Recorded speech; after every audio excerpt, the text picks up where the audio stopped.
कितना टाइम चाहिए आप लोग को? कितना समय चाहिए? कितना? 50 दिन?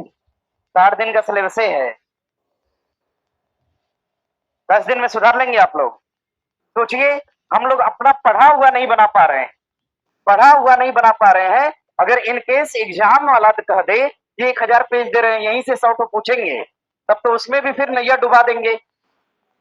अरे हमने यही कहा ना कि 3 पेज दे रहे हैं, वहां से 10 पूछेंगे, वो भी 10 में से 10 नहीं बन पा रहा है। कितना दुर्भाग्य है। मेहनत करिए। सीधा जाहिर होता है कि मेहनत नहीं करते हैं आप लोग। सारी मेहनत मतलब हम ही करेंगे। यहाँ से पेपर रात भर हम ही लिख के लाएंगे और यहाँ से सॉल्व हम ही खुद करेंगे। ऐसा नहीं है। टेस्ट पेपर की जिम्मेदारी आप लोग की होती है, मेरा काम आंसर बताना खाली है। समझ रहे हैं ना?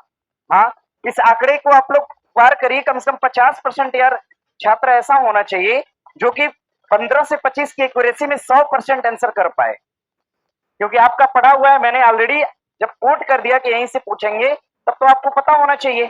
हाँ, जहां तक बात रही जुलाई के आगे का पीडीएफ, तो ये जुलाई के आगे का पर डे 1 से लेके 15 क्वेश्चन जुलाई के आगे का ही है। वो पर डे का है, मतलब डे बाय डे है।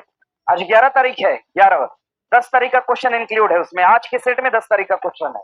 सोमवार को आप लोग आएंगे तो सैटरडे, यानी सैटरडे का और संडे का दोनों इंक्लूड होके मंडे को मिलेगा आपको। ठीक है, हम अपनी तरफ से देखो पूरी तरह से तैयार हैं। आप लोग थोड़ा सा मिसिंग कर रहे हो, आप लोग की तरफ से लूप होल है, उसको भरने का प्रयास कीजिए। बाकी हम पढ़ाना शुरू करते हैं। ठीक है, चलिए। दिया है प्रश्न आपका। प्रश्न दिया है कि प्रश्न दिया है करंट अफेयर की स्थिति इस क्लास में यार आप लोग सुधारिए। नहीं सुधारेंगे तो सबसे ज्यादा दुख मुझे होगा। एग्जाम में क्या होगा क्या नहीं, लेकिन हाँ, नहीं सुधरेगी तो दिक्कत है। दिया है क्वेश्चन कि 2025 के भौतिकी के नोबेल पुरस्कार के संबंध में, अभी भौतिक का नोबेल दिया गया और शांति का नोबेल दिया गया। दो अवार्ड एकदम लिखित तौर पे आपको याद होना चाहिए। एक भौतिक वाला और दूसरा शांति वाला। शांति शांति का नोबेल जो है उस पर इंपॉर्टेंट लगा लीजिएगा और उसको 20 बार पढ़ के जाइएगा, वहां से क्वेश्चन होगा। 2025 के भौतिकी के नोबेल पुरस्कार के संबंध में कथनों पर विचार करिए। यह जॉन क्लार्क और मिशेल डेवरेट और जॉन मार्टिनिस को प्रदान किया गया। जरा ध्यान दीजिएगा, भौतिकी का नोबेल अवार्ड किसको दिया गया? जॉन क्लार्क को। किसको दिया गया? John Clark. अच्छा ध्यान रखिएगा, क्लॉक माने क्या होती है? घड़ी। घड़ी भी भौतिक आधार पे काम करती है, यानी भौतिक पूछेगा तो क्लॉक। क्या ध्यान रखेंगे? क्लॉक। ऐसे याद नहीं होगा, ये नाम पकड़ के याद करेंगे, अच्छे से तो नहीं याद होगा। भौतिक का मतलब क्या है? क्लॉक है। क्या है? क्लॉक। भौतिक का मतलब क्लॉक, भौतिक का मतलब क्लॉक है। क्लार्क और कौन? मार्टिनिस। क्लार्क और कौन? क्लार्क और कौन? मार्टिनिस। क्लार्क डियोरेट और मार्टिनिस। क्लार्क डियोरेट और मार्टिनिस। भौतिकी का नोबेल पूछेगा क्लार्क डियोरेट और मार्टिनिस। क्लार्क डियोरेट और मार्टिनिस को प्रदान किया गया। कथन अपने आप में सही है। और 2025 का भौतिकी का नोबेल पुरस्कार क्वांटम यांत्रिकी के क्षेत्र में दिया गया था। यह भी बात अपने आप में क्या है? सही है। यानी दोनों कथन एक और दोनों क्या हो जाएगा? सही हो जाएगा। नोट करिए, क्लार्क को कौन सा नोबेल अवार्ड दिया गया? भौतिकी। कौन सा? एक तो क्लार्क है, दूसरा कौन सा? डियोरेट। क्लार्क और डियोरेट। और कौन सा? मार्टिनिस। क्लार्क डियोरेट और मार्टिनिस। बोलिए Clarke, Clarke Devoret Martinis, Clarke Devoret Martinis, Clarke Devoret Martinis. कर लेंगे। नोबेल पुरस्कार की लिस्ट पूरा निकालिए पीछे का। ठीक है, करना क्या है? एक अवार्ड पर डे याद करिए। एक अवार्ड को 2-3 बार दिन भर में कभी बोल लीजिए, मोबाइल में रखिए उसको। ठीक है, ऐसे कभी नहीं याद होगा, एक क्वेश्चन आना ही आना है, इतना मान के चलिए। नोबेल अवार्ड और ये टेनिस टूर्नामेंट, ये दोनों क्वेश्चन आते हैं एग्जाम में और जनरली भूल जाता है। टेनिस टूर्नामेंट और नोबेल अवार्ड, अभी उसको नोट कर लीजिए, फोन में उसको रखिए और पर डे उसको पढ़िए। एक टेनिस का टूर्नामेंट याद करिए, एक नोबेल अवार्ड याद करिए रोज पर डे, और उसको मल्टीपल टाइम फिर आगे तक रिवीजन करिए जब तक कि एकदम जुबान पे कंठस्थ ना हो जाए। ठीक है, तो ध्यान रखिएगा, क्लार्क डेवरेट और मार्टिनिस को नोबेल पुरस्कार दिया गया। और कौन सा नोबेल? तो भौतिकी का। और यह किस क्षेत्र में दिया गया? तो क्वांटम यांत्रिकी के क्षेत्र में। उत्तर क्या होगा? 1 और 2। और ध्यान रखिएगा, मारिया कोरिना, मारिया कोरिना की अगर हम बात करते हैं, लिखिएगा मारिया कोरिना, मारिया कोरिना। नाम कुछ भी हो, हम लोग इतना ही याद करेंगे। ठीक है, हाँ बस इतना ही। मारिया कोरिना नोट कर लीजिएगा, मारिया कोरिना। और ये मारिया कोरिना कहां से बिलोंग करते हैं? वेनेजुएला। ये कहां के निवासी हैं? वेनेजुएला। ये निवासी कहां की है? लिख लीजिएगा, वेनेजुएला के निवासी हैं। वेनेजुएला। मारिया कोरिना वेनेजुएला की निवासी है और सन 2025 में, कब 2025 में, सन 2025 में शांति का नोबेल अवार्ड प्रदान किया गया। सन 2025 में शांति का नोबेल अवार्ड प्रदान किया गया, शांति का नोबेल अवार्ड। जरा ध्यान दीजिएगा। और ये अवार्ड किसको दिया गया? तो मारिया कोरिना। किसको दिया गया? शांति का नोबेल अवार्ड किसको? मारिया कोरिना। शांति का नोबेल अवार्ड मारिया कोरिना। शांति का नोबेल अवार्ड किसको प्रदान किया गया? तो मारिया कोरिना। कहां से निवास करती हैं? वेनेजुएला। कहां से है? वेनेजुएला। और भैया ध्यान रखिएगा, नोबेल पुरस्कारों में जो शांति का नोबेल है, ये कहां से प्रदान किया जाता है? ओस्लो से। कहां से? ओस्लो। नोबेल पुरस्कारों में सभी अवार्ड स्वीडन की राजधानी स्टॉकहोम से, परंतु एकमात्र शांति का नोबेल अवार्ड कहां से? ओस्लो से। और किसको दिया गया? Maria Corina. किसको दिया गया? Maria Corina. कहां से निवास करेंगी? वेनेजुएला। कहां की है? वेनेजुएला। लगाइए इस पे इंपॉर्टेंट, लिखिए मोस्टली इंपॉर्टेंट। एक तो ये ध्यान रखिएगा, एक तो इंपॉर्टेंट के तौर पे एक नाम और ध्यान रखिएगा, 80वीं बैठक। 80वीं बैठक किसकी? यूएन महासभा। ऐसा सुना था ना आपने? यूएन महासभा की 80वीं बैठक जो थी, इसकी अध्यक्षता करने वाली कौन? एना लेना बेयरबाक। कौन? एना लेना बेयरबाक। एना लेना बेयरबाक। एना लेना बेयरबाक। एना लेना बेयरबाक द्वारा 80वीं बैठक का की अध्यक्षता करी जाएगी। और किसकी 80वीं बैठक? तो यूएन महासभा की। इसको नोट कर लीजिएगा। यूएन महासभा की 80वीं बैठक के दौरान ध्यान रखिएगा, फिलीपींस को पूर्ण देश की मान्यता कौन सा देश प्रदान करेगा? ऑस्ट्रेलिया। कौन देगा? ऑस्ट्रेलिया फिलीपींस को पूर्णतः देश की मान्यता देगा। और किस बैठक में देगा? तो 80वीं यूएन महासभा। इस बैठक की अध्यक्षता कौन कर रहा है? एना लेना बेयरबाक। कौन कर रहा है? एना लेना बेयरबाक। नोबेल अवार्ड किसको दिया गया? Maria Corina. कहां की निवासी है? वेनेजुएला। और शांति का नोबेल कहां से? ओस्लो। कहां से? ओस्लो। अगला प्रश्न दिया, यूनाइटेड किंगडम ने वर्तमान प्रधानमंत्री कौन है? कौन है भैया? स्टारमर। कौन है? स्टारमर ने किसको हराया? ऋषि सुनक को हरा के प्रधानमंत्री बने। और ध्यान रखिएगा, अभी हाल ही में भारत आए।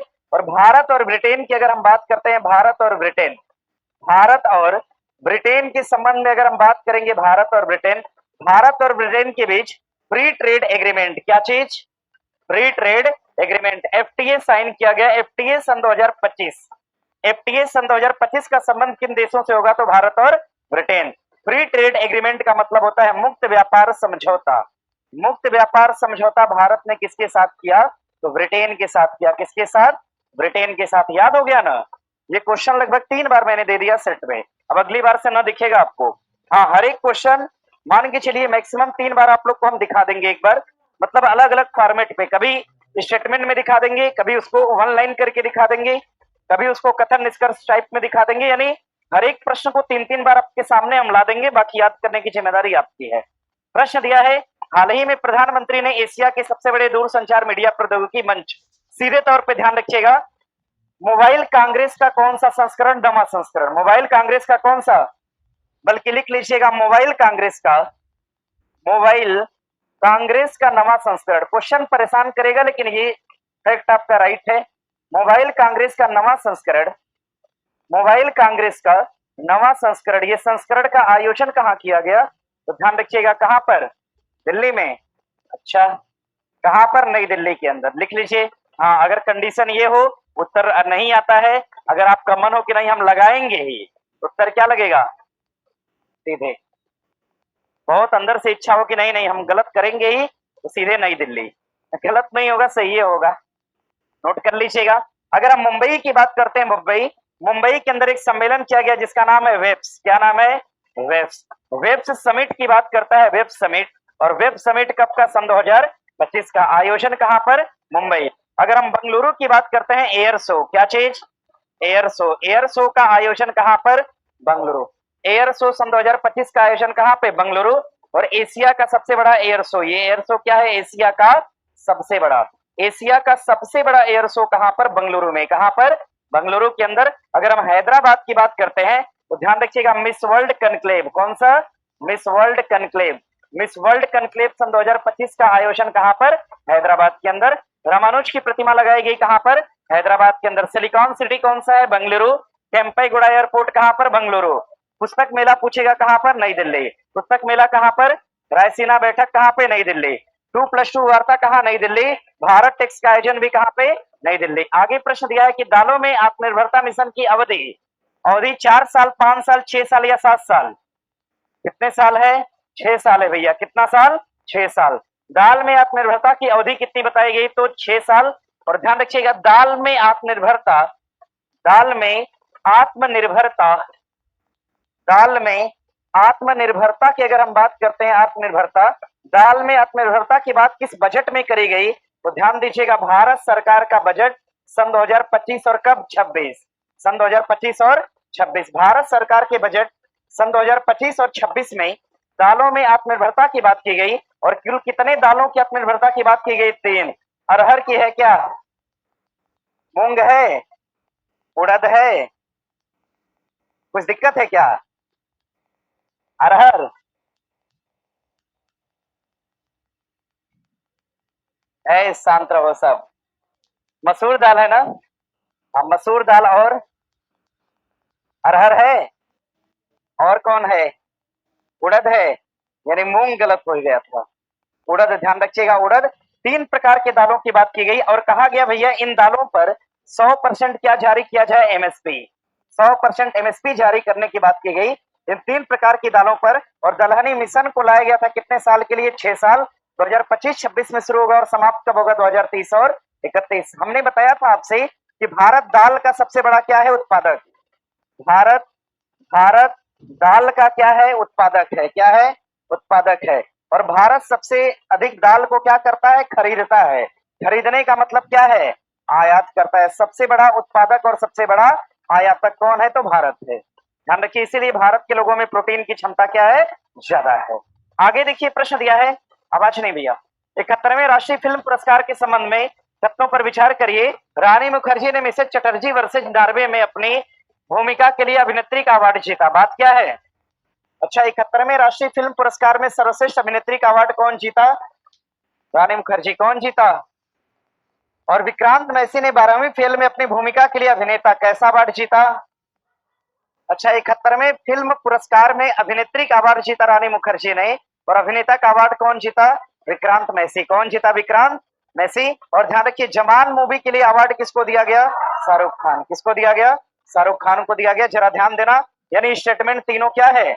सही है। अब जरा याद रखिएगा, अगर हम 71वें फिल्म अवार्ड की बात करते हैं, 71वां 71वां फिल्म अवार्ड लिखिएगा। 71वां फिल्म अवार्ड, अगर हम 71वें फिल्म अवार्ड की बात करते हैं, अवार्ड प्रदान किया गया सन 2023 में, सॉरी 25 में। अवार्ड प्रदान किया गया सन 2025 में। और ये अवार्ड कहां से प्रदान किया गया? तो दिल्ली से। कहां से प्रदान किया गया? दिल्ली से अवार्ड को प्रदान किया गया। और ये अवार्ड किसके द्वारा प्रदान किया गया? किसके द्वारा? तो द्रौपदी मुर्मू द्वारा। किसके द्वारा? राष्ट्रपति द्रौपदी मुर्मू के द्वारा फिल्म अवार्ड प्रदान किए गए। अब इस फिल्म अवार्ड के अंतर्गत, 71वें फिल्म अवार्ड के अंतर्गत प्रश्न करेगा आपसे। इस फिल्म अवार्ड के अंतर्गत ध्यान रखिएगा, लाइफ टाइम अचीवमेंट का अवार्ड, इसके तहत लाइफ टाइम लिखिएगा, लाइफ टाइम अचीवमेंट का अवार्ड, लाइफ टाइम अचीवमेंट का अवार्ड किसको प्रदान किया गया? जरा ध्यान दीजिएगा, लाइफ टाइम क्या हो रहा है भैया? लाइफ टाइम अचीवमेंट लिखिएगा, life time achievement, life time achievement का अवार्ड। ध्यान रखिएगा, इसमें लाइफ टाइम यानी सबसे अधिक सेवा देने का अवार्ड, इसमें लाइफ टाइम अचीवमेंट का अवार्ड 71वें फिल्म पुरस्कार के तहत। ये कौन सा पुरस्कार होता है? तो दादा साहब फाल्के। कौन सा होता है? दादा साहेब फाल्के। दादा साहब फाल्के अवार्ड को ही लाइफ टाइम अचीवमेंट अवार्ड कहते हैं। और दादा साहब फाल्के अवार्ड कौन से नंबर का? 71वें नंबर का। कौन से नंबर का? 70वां और 69वां नंबर। सब नोट करिएगा। अरे, सिनेमा जगत का लाइफ टाइम अवार्ड कौन सा है? दादा साहब फाल्के। सिनेमा जगत का लाइफ टाइम अवार्ड कौन सा? दादा साहब फाल्के। और इसमें 71वां अवार्ड प्रदान किया गया किसको? मोहनलाल। किसको दिया गया? किसको दिया गया? पढ़ाए थे, एकदम बताए थे। 70वां अवार्ड किसको दिया गया? किसको दिया गया? मिथुन चक्रवर्ती। किसको प्रदान किया गया? मिथुन चक्रवर्ती को प्रदान किया गया, मिथुन चक्रवर्ती। और आगे 69वां की बात करेगा, क्या नाम था? वाहिदा रहमान। किसको दिया गया? वाहिदा रहमान को दिया गया। ठीक है, अब इसके नीचे बढ़ेंगे तो आशा पारेख को प्रदान किया गया था। इतना ध्यान रखिएगा, 23 तक याद रखिएगा बस, 23, 24 और 25, 2023, 24 और 25 ध्यान रखिएगा। ये अवार्ड दिया गया 2023 में, ये अवार्ड दिया गया 2024 में, और ये अवार्ड दिया गया सन 2025 में। प्रश्न करेगा 2025 का दादा साहब फाल्के अवार्ड किसको? मोहनलाल। 24 वाला किसको? मिथुन चक्रवर्ती। और 23 वाला किसको? वाहिदा रहमान। 69वां अवार्ड किसको दिया गया? वाहिदा रहमान। 70वां अवार्ड मिथुन चक्रवर्ती। 71वां किसको? मोहनलाल। और पहला दादा साहब फाल्के अवार्ड किसको दिया गया था? देविका रानी चौधरी। बढ़े आगे। आगे प्रश्न दिया है कि किस भारतीय सैनिक जहाज ने सिम्बेक्स, सिम्बेक्स का मतलब भारत और कौन? सिंगापुर। भारत और सिंगापुर, सिम्बेक्स का मतलब भारत और सिंगापुर द्विपक्षीय सैन्य अभ्यास 2025 में भाग लिया। तलवार ने, शिवालिक ने, विक्रमादित्य, सतपुड़ा, किसने भाग लिया? सतपुड़ा ने। ध्यान रखिएगा, इसमें भाग लेने वाली नौसेना के जहाज कौन है? तो आईएनएस सतपुड़ा। कौन है? आईएनएस सतपुड़ा। लिख लीजिएगा, सिम्बेक्स अभ्यास में नौसेना की तरफ से भाग लेने वाली जहाज कौन है? INS Satpura. Hand in hand Bharat और चीन, और सूर्य किरण भारत और नेपाल, भारत और नेपाल। प्रश्न करेगा आपसे धर्म गार्जियन भारत और जापान, धर्म गार्जियन भारत और धर्म संरक्षक भारत और जापान। जामाता पूछेगा भारत और, जामाता भारत और। टाइगर ट्रम्प पूछेगा भारत और अमेरिका, टाइगर ट्रम्प भारत और। जिम्बाब्वे में आयोजित रामसर सीओपी 15 में भारत द्वारा पेश किए गए प्रस्ताव का शीर्षक क्या है? सभी के लिए जल की सुरक्षा, या मिशन वेटलैंड, या फिर वेटलैंड के बुद्धिमान उपयोग के लिए स्थायी जीवन शैली को क्या करना? बढ़ावा देना। यानी जो बड़ा उत्तर है वही क्या होगा? लगाए होंगे सब, सब लगाया होगा। चलो, यानी तरीका कुछ कुछ काम कर जा रहा है कहीं। ठीक है, बढ़िया बात है। देखिए, हर एग्जाम का अपना, हर क्वेश्चन का अपना एक तरीका है सॉल्व करने का, नोट कर लीजिएगा। अब ऐसा ना हो कि कभी धोखा खा जाओ, नहीं होगा ऐसा, होगा, हो सकता है। चलिए जरा ध्यान दीजिएगा। देखिए, सीओपी का मतलब कॉन्फ्रेंस ऑफ पार्टी, सीओपी का मतलब कॉन्फ्रेंस ऑफ पार्टी। सीओपी सुने हैं आप लोग? सीओपी का मतलब होता है conference of party, conference of party. जहां पर ढेर सारे लोग बैठकर किसी मुद्दे पर चर्चा करें उसे हम क्या बोलते हैं? सीओपी। देखिए, सीओपी की बैठक का आयोजन दो संस्था करती है पूरे विश्व में। एक का नाम हो जाएगा यूएनएफसीसीसी और सी, एक संस्था है यूएनएफसीसीसी, और एक संस्था है आपका यूएनसीसी और डी। दो प्रकार की संस्थाएं हैं जो सीओपी का आयोजन करती हैं, ध्यान दीजिएगा। हाँ, अब इसमें प्रश्न करेगा, प्रश्न यहां से पूछेगा सीओपी 13 का आयोजन, सीओपी 13, सीओपी 13 का आयोजन कहां पे किया गया? तो गांधीनगर के अंदर। कहां पर? गांधीनगर के अंदर किया गया। और ये आयोजन किसके द्वारा करा गया था? यूएनसीसीडी द्वारा। किसके द्वारा? यूएनसीसीडी द्वारा।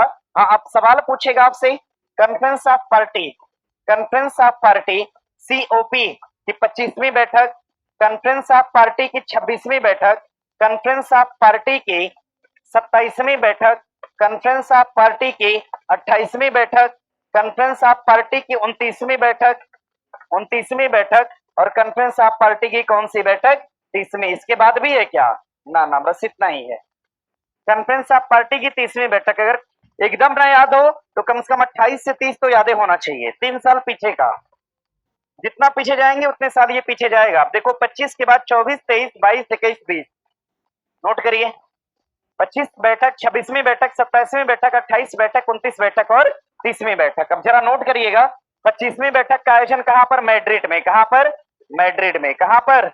मैड्रिड के अंदर। प्रश्न करेगा 26वीं बैठक कहां पे? ग्लासगो में। कहां पर?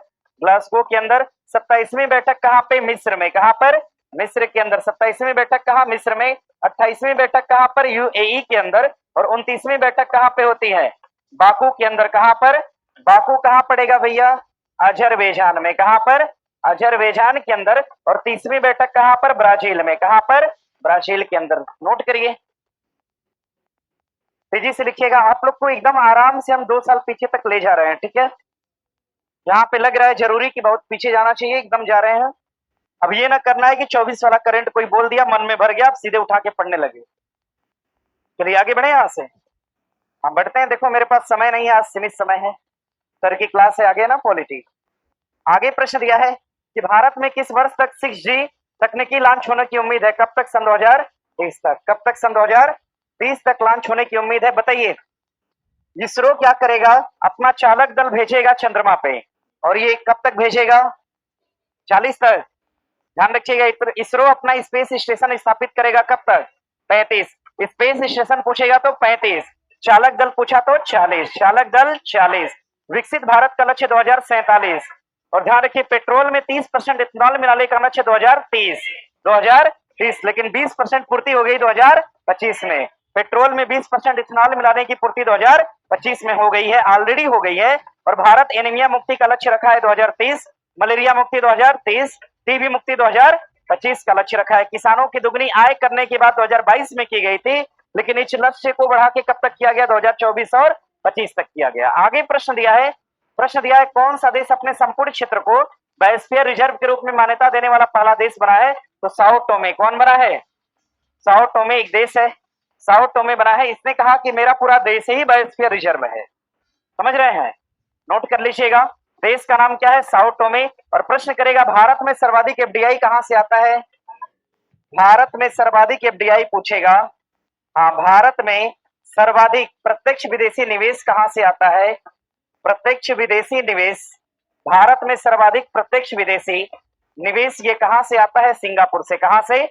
सिंगापुर से। नोट कर लीजिएगा, बाकी तो सब ठीक है। आगे प्रश्न दिया है कि 2025 में मानव तस्करी से निपटने के लिए बिहार पुलिस द्वारा शुरू किए गए ऑपरेशन का नाम क्या है? जीवन रेखा सुरक्षा विजय या नया सवेरा? क्या है? नया सवेरा। और ध्यान रखिएगा, मद्य निषेध के लिए, अगर हम मद्य निषेध की बात करते हैं, मद्य निषेध की बात करते हैं, मद्य निषेध के लिए भी एक ऑपरेशन चलाया गया। ऑपरेशन मद्य निषेध के लिए बिहार पुलिस ने एक ऑपरेशन चलाया। इस ऑपरेशन का नाम क्या हो जाएगा? क्या नाम होगा भैया? नहीं बताएंगे? ऑपरेशन मुस्कान। लिखिए, ऑपरेशन मुस्कान चलाएगा। मद्य निषेध के लिए ऑपरेशन कौन सा चलाया गया? अरे मद्य का मतलब मंदिरा, शराबबंदी तस्करों को पकड़ने के लिए कौन सा ऑपरेशन? दिक्कत है क्या? इसको एक बार दे। दरअसल ऑपरेशन मुस्कान एक चीज के लिए नहीं था, ध्यान रखिएगा, खोए हुए लोगों को ढूंढने और बहुत सारे प्रावधान, 6-7 प्रावधान है, आप लोग पढ़ लीजिएगा। फिलहाल बढ़ेंगे हम आगे, इसको नोट कर लीजिए, उत्तर लगा लीजिएगा नया सवेरा। आगे प्रश्न दिया है कि सतत विकास लक्ष्य प्रगति के अनुसार भारत में कितने लोग बहुआयामी गरीबी से बाहर निकल पाए हैं? 100 मिलियन, 115 मिलियन, 135 मिलियन की 150 मिलियन? 135 मिलियन लगाइए। इस पे इंपॉर्टेंट इस तरह का सवाल एग्जाम में होता है। तो गरीबी से लोग बाहर निकल के आए हैं। और भारत का सबसे गरीब राष्ट्र पूछेगा तो बिहार, और सर्वाधिक अमीर राष्ट्र पूछेगा तो कौन सा होगा? अरे सर्वाधिक अमीर कौन सा? महाराष्ट्र। कौन सा होगा? महाराष्ट्र। हम बात कर रहे हैं सतत विकास यानी एसडीजी। किसकी बात कर रहे हैं? एसडीजी, सतत विकास की बात करते हैं। सतत विकास की अवधारणा, भारत के अंदर कब आती है? सन 2015 में। कब आती है? सन 2015 में। भारत सरकार ने इसको पूरा करने का लक्ष्य कब तक रखा? सन 2030। कितने साल का लक्ष्य रखा गया है? 15 साल। कितने साल का? और सतत विकास में 15 साल में कितने गोलों की पूर्ति की जाएगी? 17 गोल। कितने गोल? 17 गोल की पूर्ति कब तक होगी? 15 साल के अंदर। और भैया बात करते हैं सतत विकास में भारत का टॉप स्टेट कौन हो जाएगा? तो भारत का टॉप स्टेट कौन है? तो केरल। सतत विकास में टॉप स्टेट कौन है? केरल। और सतत विकास में विश्व स्तर पे भारत का स्थान अगर पूछा, भारत का स्थान पूरे विश्व के पटल पे कितना है? तो 99। सतत विकास में भारत को विश्व के पटल पे कितना अंक मिला? तो ध्यान रखिएगा, 67 अंक। कितना अंक मिला? 67 अंक मिला। सतत विकास लक्ष्यों में भारत को अंक प्राप्त हुआ 67, और भारत का स्थान कितना है? तो 99। आगे प्रश्न दिया है कि बिहार में हाल ही में 2 आर्द्रभूमि जुड़े, एक बक्सर और दूसरा कहां? पश्चिमी चंपारण। संख्या 91 थी, अब बढ़ के कितना हो गया? 93। कितना हो गया? 93 हो गया, 93 होगा। और भैया अगर हम रामसर की बात करते हैं, रामसर की अगर हम बात करते हैं, रामसर सम्मेलन ईरान, कैस्पियन सागर, 2 फरवरी 1971। भारत जुड़ता है रामसर में 1982 और 83 में। पहली साइट कौन सी? चिल्का। और भारत में सर्वाधिक 20 रामसर साइट कहां पे है? तमिलनाडु में। कहां पर? तमिलनाडु में। चलिए आगे प्रश्न दिया है कि 32वां विश्व पुस्तक मेला 2025 के संदर्भ में कौन सा कथन ठीक है? इसका आयोजन प्रगति मैदान दिल्ली में हुआ। बात सही है क्या? एकदम। इसका फोकस देश अमेरिका रहा। अमेरिका रहा क्या? अमेरिका नहीं बल्कि क्या रहा? रूस रहा। फोकस कंट्री कौन रहा? रूस रहा। इसका आयोजन राष्ट्रीय पुस्तक न्यास द्वारा किया गया। बात अपने आप में क्या है? सही है। पूछा क्या है आपसे? सही कथन पूछा है, यानी एक और क्या होगा? देखिए ये बनाइए इसको। फोकस देश कौन रहा? रूस रहा। फोकस कंट्री कौन रहा? तो रूस। ध्यान दीजिएगा। विश्व पुस्तक मेले का आयोजन कहां पर? नई दिल्ली में। कहां पर? नई दिल्ली। आगे प्रश्न दिया है कि 15वां एयर इंडिया 2025 का विषय क्या रहा? रिपब्लिक 75, 1 अरब अवसरों का मार्ग, प्रवासियों का योगदान या स्वर्णिम भारत विरासत। क्या रहा? 1 अरब अवसरों का मार्ग। जो 15वां एरो इंडिया 2025 का आयोजन किया गया, और इसका आयोजन कहाँ किया गया? इसका आयोजन कहां पर? बंगलुरु में। कहा किया गया? इसका आयोजन कहां पर? बेंगलुरु में इसका आयोजन करा गया, बंगलुरु में। इस बात को जरा ध्यान दीजिएगा। और प्रश्न करेगा इसमें थीम क्या रहा? तो 1 अरब अवसरों का मार्ग रहा। और विकसित भारत में प्रवासी भारतीयों का योगदान, ये प्रवासी भारतीय दिवस की थीम था। क्या था? प्रवासी भारतीय दिवस की थीम रहा था। प्रवासी भारतीय दिवस को कब सेलिब्रेट करा गया? सन 2025, 9 जनवरी सन 2025। कितने वर्ष के अंतराल पर मनाया जाता है? 2 साल। कितने साल के अंतराल पर? 2। यानी अगला कब होगा? 2027 में। और इसका आयोजन कहाँ करा गया? भुवनेश्वर में। कहां पर? भुवनेश्वर। और अतिथि के तौर पे कौन आए थे? कंगालू। कौन थे? कंगालू।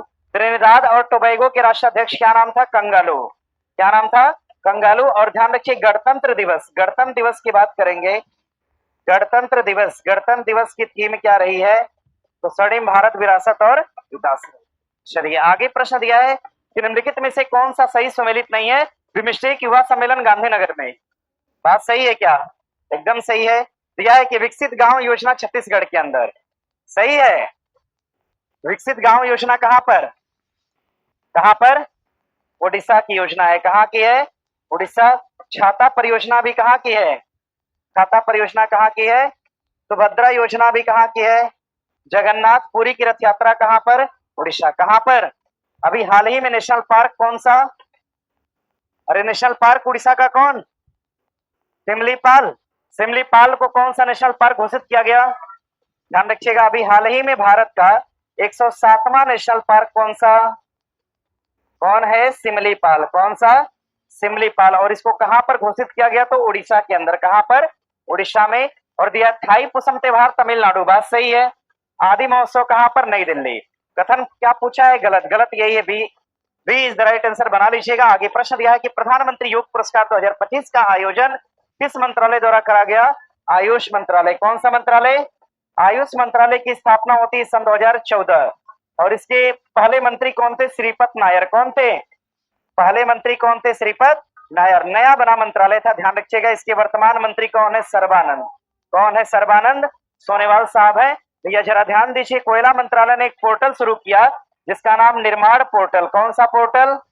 निर्माण पोर्टल की शुरुआत किसके द्वारा? कोयला मंत्रालय। खाद्य प्रसंस्करण मंत्रालय ने सुफलाम योजना। कौन सी योजना? सुफलाम योजना का संबंध किससे हो जाएगा? खाद्य और प्रसंस्करण मंत्रालय। इसके मंत्री वर्तमान कौन हो जाएंगे? चिराग पासवान। खाद्य प्रसंस्करण के वर्तमान मंत्री कौन है? चिराग पासवान साहब हो जाएंगे। इसको ध्यान में रखिएगा। सुफलाम योजना की शुरुआत किसके द्वारा करा गया? तो खाद्य प्रसंस्करण मंत्रालय द्वारा। आगे प्रश्न दिया है कि भारत का पहला जलमग्न संग्रहालय 2025 में कहां पर बनाया गया? हुबली, गांधीनगर, रांची या मुंबई? कहां पर? मुंबई के अंदर। कहां पर? मुंबई। प्रश्न करेगा खिलौना संग्रहालय। कौन सा? खिलौना संग्रहालय। खिलौना संग्रहालय को कहां पर बनाया गया? खिलौना संग्रहालय कहां पर? प्रश्न करेगा जनजाति संग्रहालय कहां पर? जनजाति संग्रहालय पूछेगा तो कहां पर? रांची। जनजाति संग्रहालय का मतलब म्यूजियम। जनजाति म्यूजियम कहां पर? रांची। प्रश्न करेगा रेल संग्रहालय कहां पर? रेल संग्रहालय कहां पर? हाँ, रेल संग्रहालय कहां पर? हुबली में। कहां पर? हुबली। अब देखो एक प्रश्न और करेगा, पुलिस संग्रहालय कहां पर? प्रश्न करेगा आपसे पुलिस संग्रहालय। पुलिस संग्रहालय कहां पर स्थापित किया गया? पुलिस संग्रहालय कहां पर? भिंड में। कहां पर? भिंड कहां पड़ता है भैया? एमपी में। कहां पर? एमपी में। बनाइए। अच्छा, पर डे का क्या रहता है? मतलब 100 क्वेश्चन नहीं बना पाते हैं? 100 क्वेश्चन नया मिल पाता है रोज? अरे 100 फैक्ट नया मिलता है रोज। बस यही कोशिश होनी चाहिए कि रोज 100 फैक्ट नया, यानी 60 दिन के अंदर 60 फैक्ट हमें नया पढ़ना है। 60 का मतलब कितना होता है जी? 6000। 6000 बहुत है यार। मतलब आगे दिया है प्रश्न कि निम्नलिखित कथनों में कौन सा सही नहीं है? पहला ग्रीन बजट बिहार सरकार। लग रहा है क्या? तीसरा ग्रीन बजट होगा? बताओ। मेट्रो आए अभी 2-4 दिन में नहीं हुआ, सब नीला, उसका वैसे कलर लाल ही था। लाल कलर इसलिए दिया कि कोई थूके तो पता ना चले, ठीक है। और इतना सब थूका कि मेट्रो का स्टेशन न्यूज में आ गया, पहले से चर्चा में था। नीला मेट्रो आई तो बिहार वालों ने कहा कि कलर अभी नीला है, एक सप्ताह बाद लाल हो जाएगा, ठीक है। और देखो हो भी रहा है। अब दिया है कि पहला ग्रीन बजट बिहार सरकार द्वारा पेश किया गया, तो ध्यान दीजिएगा भैया, बिहार सरकार नहीं बल्कि कौन, राजस्थान। कौन सी सरकार? ग्रीन बजट पेश करके क्या करेंगे जब रेड ही होना है, ठीक है। हाँ, बजट ही रेड आ जाए फिर, लिख लीजिएगा। हाँ, बिहार सरकार ने एक काम करा, बालकों के लिए बजट पेश किया, जिसको हम बाल बजट का नाम देते हैं। तो भारत में बाल बजट पेश करने वाली पहली सरकार कौन सी है? बिहार सरकार। गवाह सुरक्षा योजना हरियाणा में शुरू की गई, बात सही है क्या? क्या ढूंढना है? गलत ढूंढना है, पहला गलत है। बाकी गवाह सुरक्षा योजना कहाँ पे? हरियाणा। और ध्यान रखिए, आबकारी नीति किसने बनाया? यूपी ने। और ध्यान रखिए, आईपीओ से सर्वाधिक पैसा जुटाने में टॉप पे कौन रहा? भारत। आईपीओ का मतलब initial public offer, initial public offer. जैसे ये पिन क्या है? मेरा है। पिन क्या है? मेरा। मैंने इसकी नीलामी के लिए बोली लगा दी कि नीलामी इसकी 100 रुपए। अब जिसको चाहिए वो क्या किया? हाथ उठाया, और सभी के सामने मैंने इसकी बोली लगाई, इसीलिए इसका मैंने क्या निकाला? Initial public offer. इसका मैंने क्या जारी किया? आईपीओ। क्या जारी किया? तो भारत सरकार अगर अपनी संपत्ति को बेचती है तो उसके लिए क्या जारी करती है? आईपीओ। क्या जारी करेगी? इनिशियल पब्लिक ऑफर, यानी पब्लिक के लिए ऑफर किया कि आप इसको खरीद सकते हैं। तो भारत सरकार ने एलआईसी बेचा, एयर इंडिया बेचा, तमाम चीजें बेची। तो सारा कुछ बेच बाच के जो पैसा आया उसमें टॉप पे कौन सा देश रहा? भारत। सोचिए, पूरे विश्व की बात है ये, सर्वाधिक बेचने में टॉप पे कौन रहा? भारत रहा। चलिए आगे, दिया है कि 2025 में आयुष्मान भारत वय वंदना योजना की शुरुआत किस यूटी में किया गया? लद्दाख, बिहार, लेह या पुदुचेरी? कहां पर? पुदुचेरी के अंदर किया गया, जरा ध्यान दीजिएगा। बाकी लद्दाख के बारे में पता ही है आप लोग को। हाँ, अभी लेह के अंदर एक आंदोलन किया लोगों ने कि लद्दाख को किसका दर्जा दिया जाए? राज्य का। हेमिस त्योहार कहाँ पे? लद्दाख में। हेमिस त्योहार कहाँ? लद्दाख के अंदर। और पूछेगा आपसे शीतकालीन गेम कहाँ पर? लद्दाख के अंदर। 30वें राष्ट्रीय खेल का आयोजन कब होगा? होगा मतलब होगा कहाँ पे? उत्तराखंड की मेघालय? कुछ गलत है। हाँ हाँ, ध्यान रखिएगा, 38वें और 39वें कौन सा? अब बना लीजिएगा, इसको बनाइए, आवाज नहीं करिए। 38वां और 39वां। अगर हम 39वें की बात करते हैं तो आयोजन कहां पर? मेघालय। आयोजन कहां पर? 39वें की बात करेंगे, आयोजन कहां पर? मेघालय। और आयोजन कब होगा? सन 2027 में होगा। अगर हम 38वें गेम की बात करते हैं, कहां? उत्तराखंड। कहां पर? 38वां गेम कहां पर? उत्तराखंड। और इसका आयोजन कब किया गया? सन 2025 में। कब? सन 2025। यानी अंदाजा लगता है कि नेशनल गेम 1 या 2 साल के अंतराल पे आयोजित किए जाते हैं। और 38वां यानी 2025 वाला कहां पर होता है? उत्तराखंड। और 39वां गेम कहां पर? मेघालय के अंदर। 38वें गेम का आयोजन कब से कब तक? तो 28 जनवरी से। कब से? 28 जनवरी से लेकर कब तक किया गया? 14 फरवरी। 28 जनवरी से लेकर, अरे इसको याद करिए, क्वेश्चन एग्जाम में था, 18 मई को पेपर हुआ था, उसमें था ये क्वेश्चन। आयोजन 28 जनवरी से लेकर कब तक? 14 फरवरी तक। आगे 39 वाला अभी होगा। इस 38वें गेम में टॉप पे कौन रहा? तो सेना की टीम। इसमें टॉप पर कौन रहा? सेना की सर्विस टीम टॉप पे रही, सेना की टीम इसमें टॉप पे रही। और टॉप राज्य पूछेगा, स्टेट पूछेगा, तो स्टेट कौन रहा? तो महाराष्ट्र रहा। कौन सा राज्य रहा? महाराष्ट्र रहा। ध्यान दीजिएगा, आगे देखिए प्रश्न दिया है, उत्तर हम नहीं लगा रहे हैं, बाकी नोट कर लीजिएगा। आगे प्रश्न दिया है कि तीसरा साइक्लोन सैन्य अभ्यास 2025, भारत अमेरिका, भारत श्रीलंका, रूस या भारत और मिस्र? भारत और मिस्र के बीच, भारत और रूस के बीच कौन सा अभ्यास? कौन सा? अरे इंद्र अभ्यास। कौन सा? और टाइगर ट्रंप पूछेगा तो क्या बताएंगे? टाइगर ट्रंप की बात करेगा तो भारत और अमेरिका। स्लाइनेक्स पूछेगा और मित्र शक्ति भारत और श्रीलंका। स्लाइनेक्स और मित्र शक्ति भारत और श्रीलंका। सन 2025 में अमेरिका के बाद कौन सा देश डब्ल्यूएचओ से बाहर हो गया? अर्जेंटीना। कौन बाहर हुआ?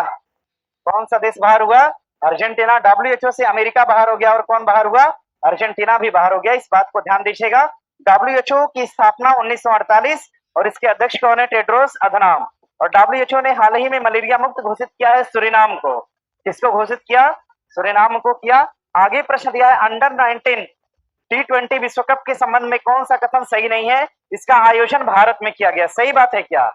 गलत बात है। आयोजन कहां पर? मलेशिया में। कहां पर? मलेशिया में आयोजित। बताइए, आप लोग पढ़े होते तो ये उत्तर किए होते ना। ये है। चलिए, बढ़िया बात है फिर तो। आयोजन कहां पर? मलेशिया। इसमें विजेता कौन रहा? भारत। विजेता कौन रहा? और उपविजेता कौन रहा? दक्षिण अफ्रीका। उपविजेता कौन रहा? तो दक्षिण अफ्रीका इसमें उपविजेता रहा। इस बात को ध्यान में रखिएगा। दक्षिण अफ्रीका उपविजेता रहा। विजेता कौन रहा? तो भारत। आयोजन कहां पे करा गया? मलेशिया। आयोजन कहां पर? मलेशिया। मलेशिया के अंदर इसका आयोजन करा गया। जरा ध्यान दीजिएगा। हाँ, आगे प्रश्न दिया है कि सही सुमेलित करिए। धर्म गार्जियन सैन्य अभ्यास का संबंध किससे होगा? भारत और पक्षी गणना में टॉप पे कौन? पश्चिम बंगाल। प्रगति पथ योजना कहां? कर्नाटक।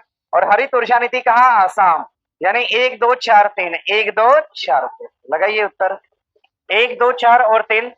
आगे बढ़े यहां से। आगे प्रश्न दिया कि स्थानीय शासन प्रदर्शन सूचकांक 2025 में टॉप पे कौन रहा? बिहार की कर्नाटक? कौन रहा? कर्नाटक। ध्यान रखिएगा, प्रश्न करेगा आपसे तेजी से विकसित होने वालों में, तेजी से विकसित होने वाले राज्यों में, विकसित होने वाले राज्यों में अगर टॉप राज्य की बात करते हैं, कौन है? कर्नाटक। टॉप राज्य कौन सा? और दूसरा राज्य कौन सा? दूसरा कौन सा?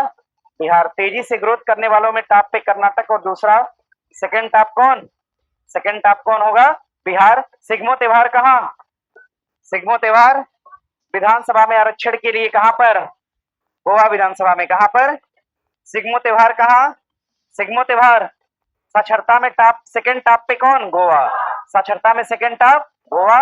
ग्लास ब्रिज कहां? तमिलनाडु। वर्टिकल ब्रिज कहां? तमिलनाडु। तमिलनाडु में कहां? कन्याकुमारी। कहां पर? कन्याकुमारी। और भैया पूछेगा महिला हाट कहां पर? बिहार। 2 रामसर साइट घोषित किए गए कहां पर? बिहार के अंदर। कहां पर? बिहार के अंदर। 2 रामसर साइट कहां पर? बिहार के अंदर घोषित किए गए। और प्रश्न करेगा बिहार की जीडीपी में सर्वाधिक योगदान किस सेक्टर का है? तो तीसरा। कौन सा सेक्टर? तीसरा। किस सेक्टर का है? तीसरा। बिहार की जीडीपी में सर्वाधिक योगदान किसका है? तो तीस सेक्टर का। और बिहार की जीडीपी किस पे आधारित है? तो आधारित पूछेगा तो किस पर? कृषि पर। लेकिन सर्वाधिक पार्टिसिपेट कौन करता है? तीसरा सेक्टर। कौन सा सेक्टर? तीसरा सेक्टर। ठीक है, करंट अफेयर समाप्त की और है। हाँ, होमवर्क नोट कर लीजिएगा। आवाज नहीं करिए। होमवर्क, होमवर्क नोट कर लीजिएगा। होमवर्क में क्या है भैया? ज्योग्राफी है ना। हाँ, पहले करंट वाला मुद्दा सही करिएगा। करंट में क्या है?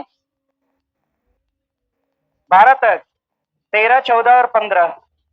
पता नहीं, मुझे ऐसा आभास हो रहा है कि कमी होता है। क्यों? अच्छा, अच्छा, चलिए ठीक है, बढ़िया है फिर। 13 14 और 15 यही बड़ी बात हो जाती होगी आप लोग के लिए। साहब याद करिए, सुनिए। याद, अरे सुनिए यार, नहीं याद होता है तरीका सुनिएगा। तरीका, तरीका सुनिए, सुनिए तरीका, सुनिए। देखिए, 3 पेज होमवर्क है आपका करंट का। एक बार पढ़िए। पहली बार में रीड करते हैं। क्या करते हैं? रीड। दूसरे बार में उसको लर्न करिए। क्या करिए? लर्न। पहली बार उसको एक बार पढ़ जाइए, याद करना शुरू करेंगे ना। दरअसल देखिए होता क्या है कि हम पहले क्वेश्चन से रटना शुरू कर देते हैं। रटते रटते 10 रटेंगे, दिमाग थक जाता है ऐसा है। तो दिमाग को थकाना नहीं है, एक बार पढ़ लीजिए, सेकेंड टाइम लर्न करिए। कम से कम याद नहीं होगा तो एक बार नजर से गुजरा तो होगा। ठीक है ना? पढ़िए। जुलाई से आगे वाला करंट अफेयर नवंबर के लास्ट तक आएगा। कुछ नहीं दिक्कत है, 10 दिन लगातार क्लास चलेगी, समाप्त हो जाएगा वो भी। बाकी तो हम डे बाय डे करा ही रहे हैं। ठीक है। हाँ, अब क्या है? ज्योग्राफी है क्या? हाँ, ज्योग्राफी। ज्योग्राफी की बात कर रहे हैं। पहला चैप्टर हुआ है, दूसरा भी। अच्छा, दूसरा चैप्टर है भारत की। अच्छा, ध्यान रखिएगा, इसमें दूसरा और तीसरा दोनों चैप्टर पढ़ के आइएगा। अरे, तीसरा बड़ा है। ओ, अच्छा ठीक है, सुनिए। तीसरा चैप्टर ही दे देते हैं ना। ठीक है, तीसरा चैप्टर। दूसरा को कहीं और इंक्लूड करके एक साथ दे देंगे। तीसरा चैप्टर भारत के पर्वत और पठार।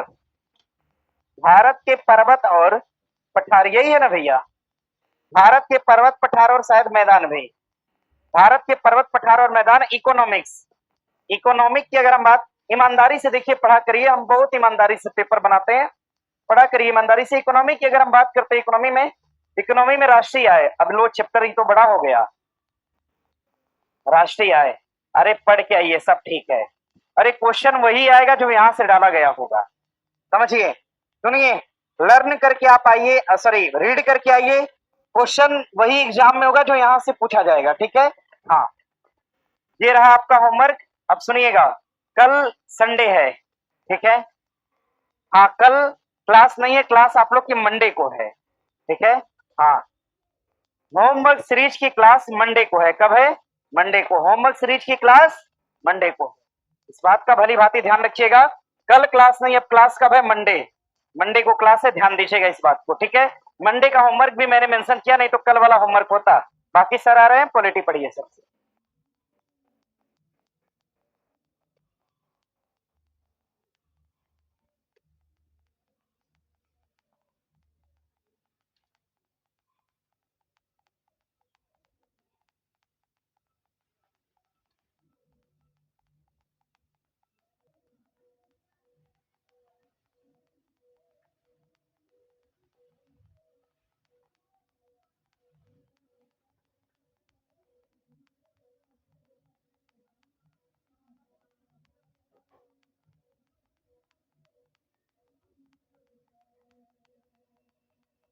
चलिए आइए क्वेश्चन पे।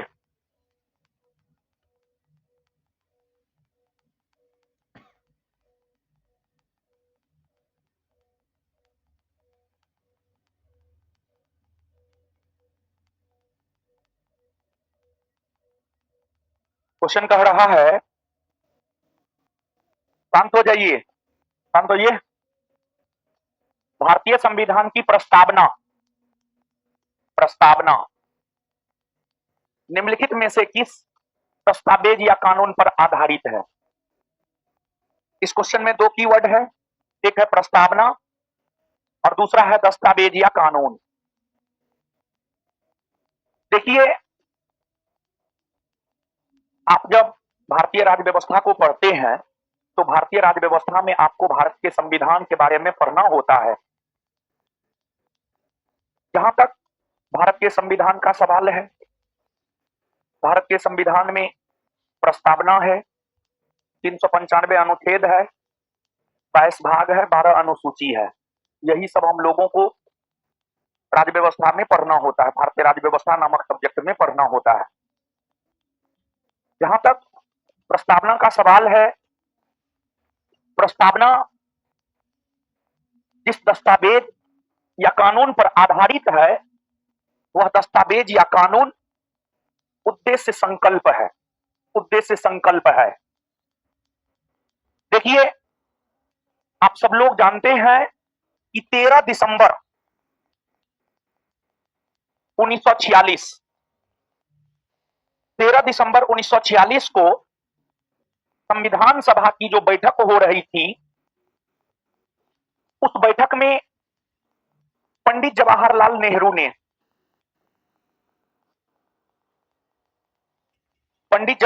नेहरू ने संविधान सभा के समक्ष एक उद्देश्य रखा, एक उद्देश्य प्रस्ताव रखा।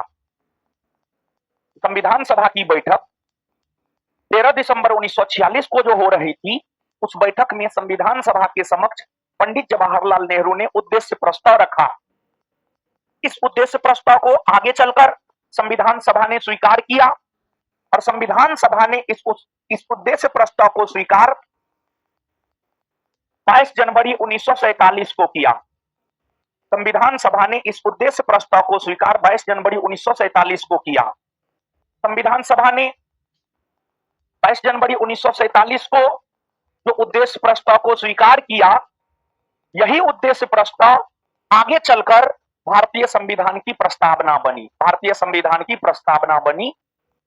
यही वजह है कि हम कह सकते हैं कि प्रस्तावना जिस दस्तावेज या कानून पर आधारित है, वह दस्तावेज या कानून उद्देश्य प्रस्ताव या उद्देश्य संकल्प है, यानी उत्तर हो जाएगा बी।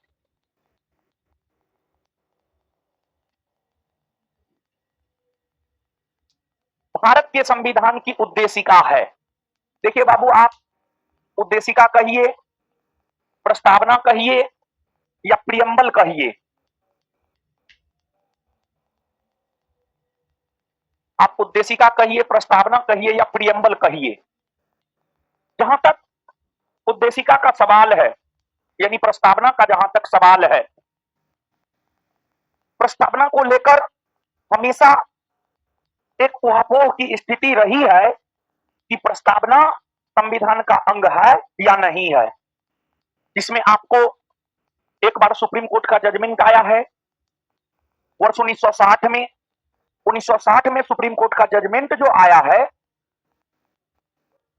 उस जजमेंट में सुप्रीम कोर्ट ने कहा है कि प्रस्तावना संविधान का अंग है, नहीं है। और 1960 में सुप्रीम कोर्ट का जजमेंट आया था बेरुवारी वाद में। बेरुवारी क्या है जानते हैं बाबू? बेरुवारी एक भूभाग था और वो भूभाग पाकिस्तान को सौंपना था। हमारे संविधान में इस बात का कहीं वर्णन नहीं था कि आखिरकार भारत का अगर कोई भूभाग किसी दूसरे देश को सौंपना है तो उसकी प्रक्रिया क्या होगी, उसका जिक्र हमारे संविधान में कहीं नहीं था। और इसलिए जब बेरुवारी का मसला आया कि बेरुवारी को पाकिस्तान को सौंपना है, तो यह मामला सुप्रीम कोर्ट में गया और फिर सुप्रीम कोर्ट ने अपने डिसीजन में यह कहा कि अगर भारत के किसी भूभाग को किसी दूसरे देश को सौंपना है तो उसके लिए संविधान संशोधन करना होगा। और यही कारण है कि भारत और बांग्लादेश के बीच जो भूमि समझौता हुआ है वह 100वां संविधान संशोधन के तहत हुआ है, जिसके तहत भारत अपना कुछ भूभाग बांग्लादेश को दिया है, सौंपा है। तो बेरुवारी वाद में सुप्रीम कोर्ट ने अपने जजमेंट में एक बात तो यह कहा कि अगर भारत का कोई भूभाग किसी दूसरे देश को देना है तो इसके लिए संविधान में संशोधन करना होगा। सुप्रीम कोर्ट अपने इस जजमेंट के साथ प्रस्तावना को लेकर भी कुछ टिप्पणी किया। सुप्रीम कोर्ट ने प्रस्तावना को लेकर बेरुवारी वाद में यह टिप्पणी किया कि प्रस्तावना संविधान का अंग नहीं है और इसलिए संसद उसमें संशोधन नहीं कर सकती है।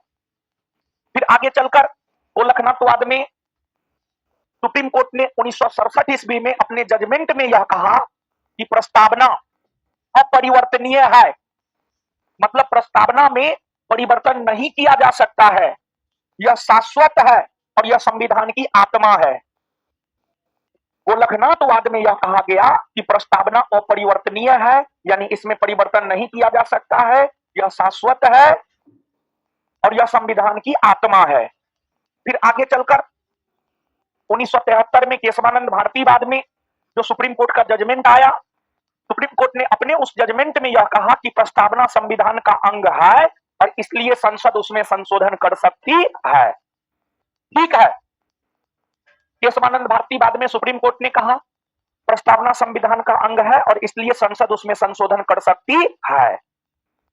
अब प्रस्तावना में संशोधन करने का अधिकार संसद को जब मिल गया तो संसद ने प्रस्तावना में संशोधन किया और संसद ने अभी तक प्रस्तावना में सिर्फ एक बार संशोधन किया है, 42वां संविधान संशोधन 1976 के तहत, और जिसके तहत प्रस्तावना में 3 नए शब्द समाजवाद, तंत्रनिरपेक्ष और अखंडता, ये तीनों शब्द प्रस्तावना में जोड़ा गया संविधान संशोधन के जरिए और ये तीनों शब्द 42वां संविधान संशोधन 1976 के तहत जोड़ा गया। अब केशवानंद भारती वाद में सुप्रीम कोर्ट ने यह कहा कि प्रस्तावना संविधान का अंग है और संसद उसमें संशोधन कर सकती है। तब से लेकर आज तक प्रस्तावना संविधान का अंग माना जाता रहा है और अभी भी प्रस्तावना संविधान का अंग है।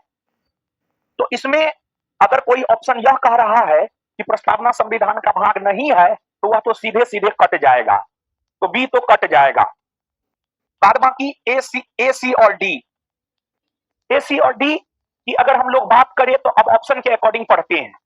संविधान का भाग है किंतु कोई विधिक प्रभाव नहीं रखती है, संविधान का भाग है और वैसा ही विधिक प्रभाव रखती है जैसा कि उसका कोई अन्य भाग। संविधान का भाग है किंतु उसके अन्य भागों से स्वतंत्र होकर उसका कोई विधिक प्रभाव नहीं है।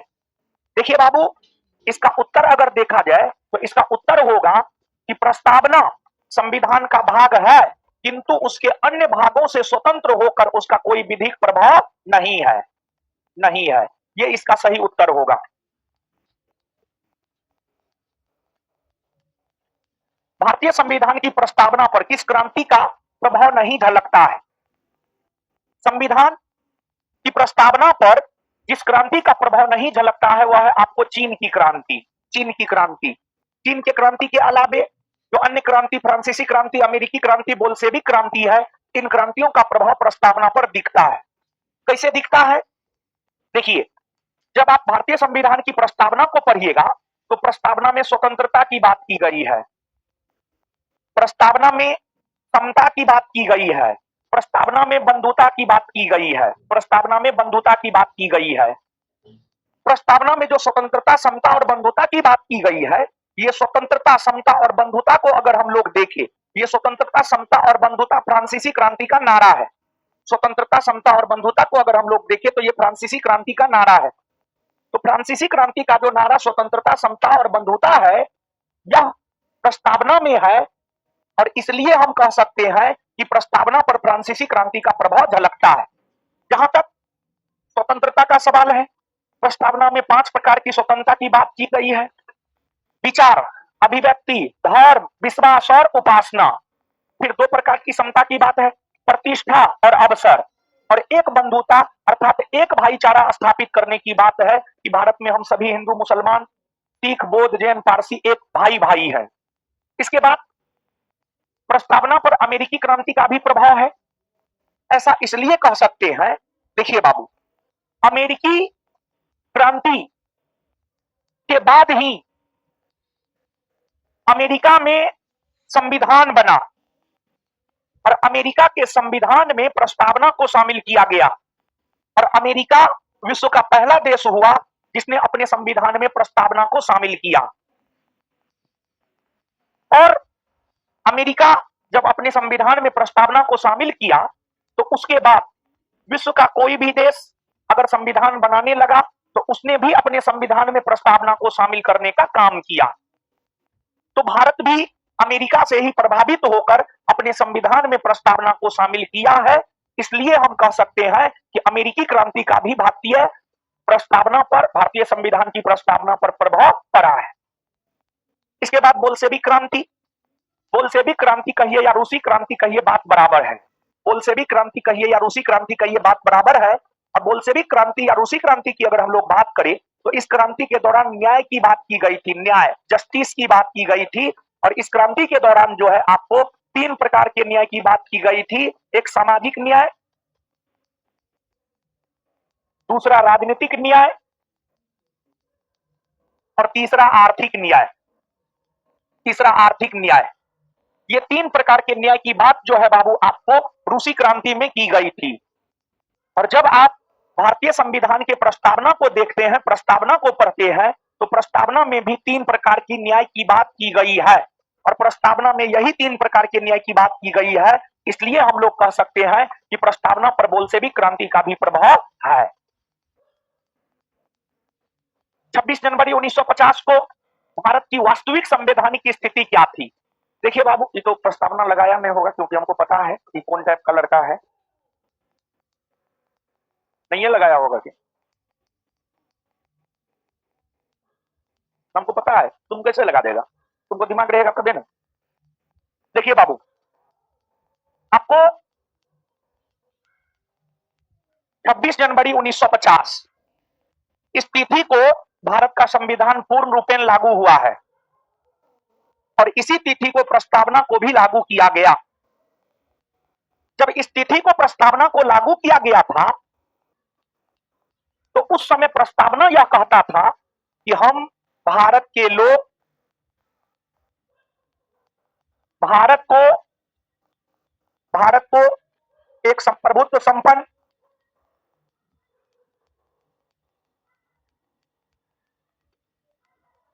संपन्न लोकतांत्रिक गणराज्य बनाने के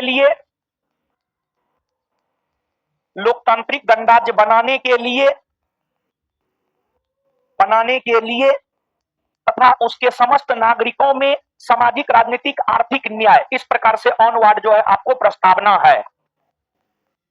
26 जनवरी 1950 को जो भारतीय संविधान लागू हुए और उस क्रम में प्रस्तावना लागू हुआ, उस समय प्रस्तावना यह कहता था कि हम भारत के लोग भारत को एक संप्रभुत्व संपन्न लोकतांत्रिक गणराज्य बनाने के लिए तथा उसके समस्त नागरिकों में सामाजिक आर्थिक राजनीतिक न्याय बढ़ाने के लिए इस प्रकार से था।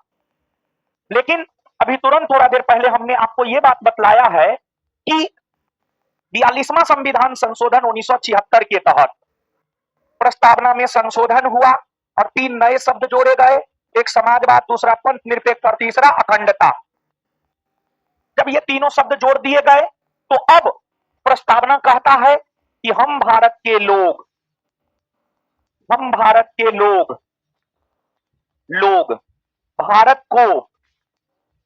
भारत को एक संप्रभुत्व संपन्न समाजवादी पंथ निरपेक्ष लोकतांत्रिक गणराज्य बनाने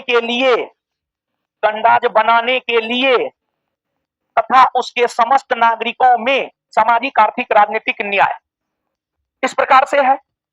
तो 42वां संविधान संशोधन 1976 के बाद प्रस्तावना भारत को एक संप्रभुत्व संपन्न समाजवादी पंथ निरपेक्ष लोकतांत्रिक गणराज्य घोषित करता है, लेकिन 1950 के समय का प्रस्तावना जो है भारत को सिर्फ और सिर्फ संप्रभुत्व संपन्न लोकतांत्रिक गणराज्य घोषित करता था।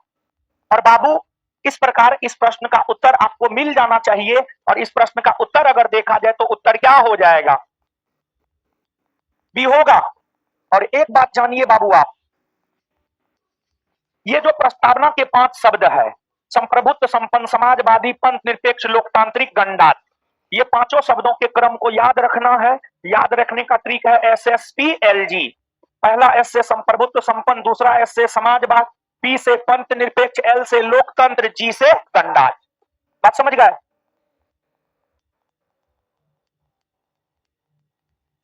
आगे आइए। निम्नलिखित में से किसका उल्लेख भारत के संविधान की प्रस्तावना में किया गया है? देखिए बाबू, ध्यान दीजिएगा। आपको न्याय सामाजिक आर्थिक और प्रशासनिक, यानी सामाजिक आर्थिक और प्रशासनिक न्याय की बात की गई है? नहीं, सामाजिक आर्थिक और प्रशासनिक न्याय की बात नहीं की गई है, बल्कि सामाजिक आर्थिक और राजनीतिक न्याय की बात की गई है। तो ये उत्तर होगा? नहीं, नहीं होगा उत्तर। स्थिति और रोजगार की समानता, नहीं, स्थिति और रोजगार की समानता की बात नहीं है, बल्कि प्रतिष्ठा और अवसर की समता की बात है। प्रतिष्ठा और अवसर की समता की बात है। बंधुत्व के साथ मानव गरिमा की सुनिश्चितता, ये है जी? नहीं है। विचार, अभिव्यक्ति, विश्वास, आस्था और उपासना की स्वतंत्रता, ये है। धर्म के लिए आस्था शब्द आ गया है। आस्था के लिए आप धर्म शब्द भी रख सकते हैं, या धर्म के लिए आस्था शब्द भी जो है आप रख सकते हैं। तो इसके अकॉर्डिंग उत्तर अगर देखा जाए तो क्या हो जाएगा? ए।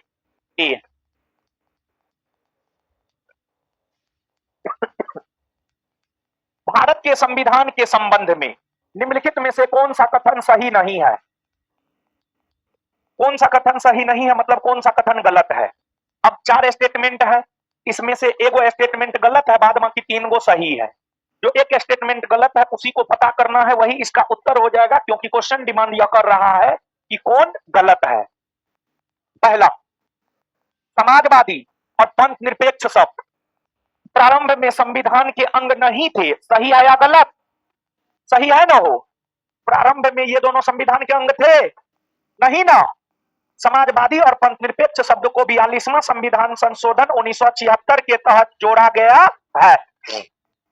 आगे, उद्देशिका में भारत के संविधान के उद्देश्यों का उल्लेख है। हाँ, उद्देशिका में भारत के संविधान के उद्देश्य का उल्लेख है। क्या उद्देश्य है भारत के संविधान का? उद्देश्य क्या है भारत के संविधान का? उद्देश्य है लोगों को न्याय देना, लोगों को स्वतंत्रता देना, लोगों को समता का अवसर देना, यही तो उद्देश्य है। और उसका उल्लेख तो प्रस्तावना में है ही। प्रस्तावना लोगों को सामाजिक, आर्थिक, राजनीतिक तीनों स्तर पर न्याय देने की बात करता है। प्रस्तावना विचार, अभिव्यक्ति, धर्म, विश्वास, उपासना की स्वतंत्रता की बात करता है। तो ये भी सही है। उद्देशिका न्यायालय में परिवर्तनीय है? गलत है ये। उद्देशिका न्यायालय में परिवर्तनीय नहीं है। उद्देशिका न्यायालय में परिवर्तनीय नहीं है, नहीं है, न्यायालय में परिवर्तनीय है। तो यही गलत है, यही इसका उत्तर हो जाएगा सी। तो याद रखिएगा आप, उद्देशिका न्यायालय में परिवर्तनीय नहीं है, उद्देशिका न्यायालय में परिवर्तनीय नहीं है। भारत के संविधान की उद्देशिका में किस प्रकार की स्वतंत्रता का उल्लेख नहीं है? अभिव्यक्ति की स्वतंत्रता है, धर्म की स्वतंत्रता है, घूमने की स्वतंत्रता, आर्थिक स्वतंत्रता, विचार, अभिव्यक्ति, धर्म, विश्वास, उपासना। देखिए बाबू, अगर ऑप्शन के अकॉर्डिंग जाएंगे तो आगे आप आइए। आर्थिक स्वतंत्रता, आर्थिक स्वतंत्रता की बात प्रस्तावना में नहीं है, बल्कि आर्थिक न्याय की बात है, आर्थिक न्याय की बात है। लेकिन यहां पर अब कहिएगा घूमने की स्वतंत्रता भी तो प्रस्तावना में नहीं है। लेकिन एक बात बताइए, विचार, अभिव्यक्ति, विश्वास, धर्म, धर्म, उपासना, ये सब है ना जी। अब मेरा विचार है हम घूमे, मेरा विचार है हम घूमे, अमेनिटी घाट घूमे, आएंगे टेस्ट देने, और टेस्ट 5:30 बजे खत्म होगा, तो मन में आया कि गंगा आरती करना है, जाके घूम लेंगे, मेरा विचार हुआ हम घूम लेंगे। तो उस अनुरूप में जो है घूमने की स्वतंत्रता अंतर्निहित है। बात समझे? कंफ्यूजन नहीं ना? आंसर हो जाएगा आर्थिक स्वतंत्रता। भारत के संविधान की उद्देशिका के संबंध में निम्नलिखित कथनों में से कौन सा सही नहीं है, मतलब कौन सा गलत है? 4 स्टेटमेंट है, 3 को सही है, 1 को गलत है। जो गलत है उसको चुनना है। उद्देशिका के मूल रूप में पंथ निरपेक्ष लोकतंत्रात्मक गणराज्य पद नहीं था, है? उद्देशिका के मूल रूप में, यानी प्रस्तावना का जो मूल रूप था, यानी मूल जो प्रस्तावना था, उसमें पंथ निरपेक्ष लोकतंत्रात्मक गणराज्य पद नहीं था। सही है या गलत? सही है। एक बात बताइए कि पंथ निरपेक्ष शब्द मूल संविधान की प्रस्तावना में था, है? मूल संविधान के प्रस्तावना में तो लोकतंत्रात्मक गणराज्य पद न था जी, पंथ निरपेक्ष तो नहीं था। तो मूल रूप में पंथ निरपेक्ष लोकतंत्रात्मक गणराज्य नहीं था, मतलब ये सही है। मूल रूप में था संप्रभुत्व संपन्न लोकतंत्रात्मक गणराज्य। वही तो कह रहा है कि ये नहीं था। हाँ सही तो है, ये नहीं था, सही है, ये चीज नहीं था। ये आगे, उद्देशिका में भारत के संविधान की मूल संरचना निहित है। हाँ देखिए, पूरे संविधान में जो भी है उसका सार और संक्षेप और मूल रचना उद्देशिका या प्रस्तावना में है। सही है ये भी। उद्देशिका अपने आप किसी न्यायालय में परिवर्तनीय नहीं है। हाँ नहीं है, सही है ये भी। उच्चतम न्यायालय ने अभी निर्धारित किया है कि जहां भाषा अस्पष्ट है वहां संविधान के विधिक निर्वचन में सहायक के रूप में उद्देशिका पर विचार नहीं किया जा सकता। गलत है। सहायक के रूप में उद्देशिका पर विचार किया जा सकता है, विचार किया जा सकता है, मतलब ये क्या है? गलत। उद्देशिका पर विचार किया जा सकता है अगर संविधान का भाषा कहीं अस्पष्ट है तो, जबकि यहां कह रहा है नहीं, इसी वजह से ये क्या हो जाएगा? गलत। आंसर हो जाएगा डी, गलत को ही चुनना था। निम्नलिखित में से कौन सा कथन सही नहीं है? भारतीय संविधान का उद्देश्य प्रस्ताव जवाहरलाल नेहरू द्वारा रखा गया था। हाँ, जवाहरलाल नेहरू ने 13 दिसंबर 1946 को उद्देश्य प्रस्ताव रखा, वही तो जाकर के आगे चल करके भारतीय संविधान की प्रस्तावना बनी। सही है ये। भारतीय संविधान का उद्देश्य प्रस्ताव डॉक्टर भीमराव अंबेडकर द्वारा रखा गया था। नहीं, यही गलत है, यही इसका उत्तर हो जाएगा। भारतीय संविधान में प्रस्तावना में उल्लिखित निम्नलिखित में से कौन सा सही क्रम है? यानी प्रस्तावना में सबसे पहले क्या है, उसके बाद क्या है, उसके बाद क्या है, उसके बाद क्या है? प्रस्तावना लगाओ जी। यहां देखिए, प्रस्तावना लगेगा ना तब इसका क्रम आपको सही नजर आ पाएगा। ठीक है ना? हाँ वही है।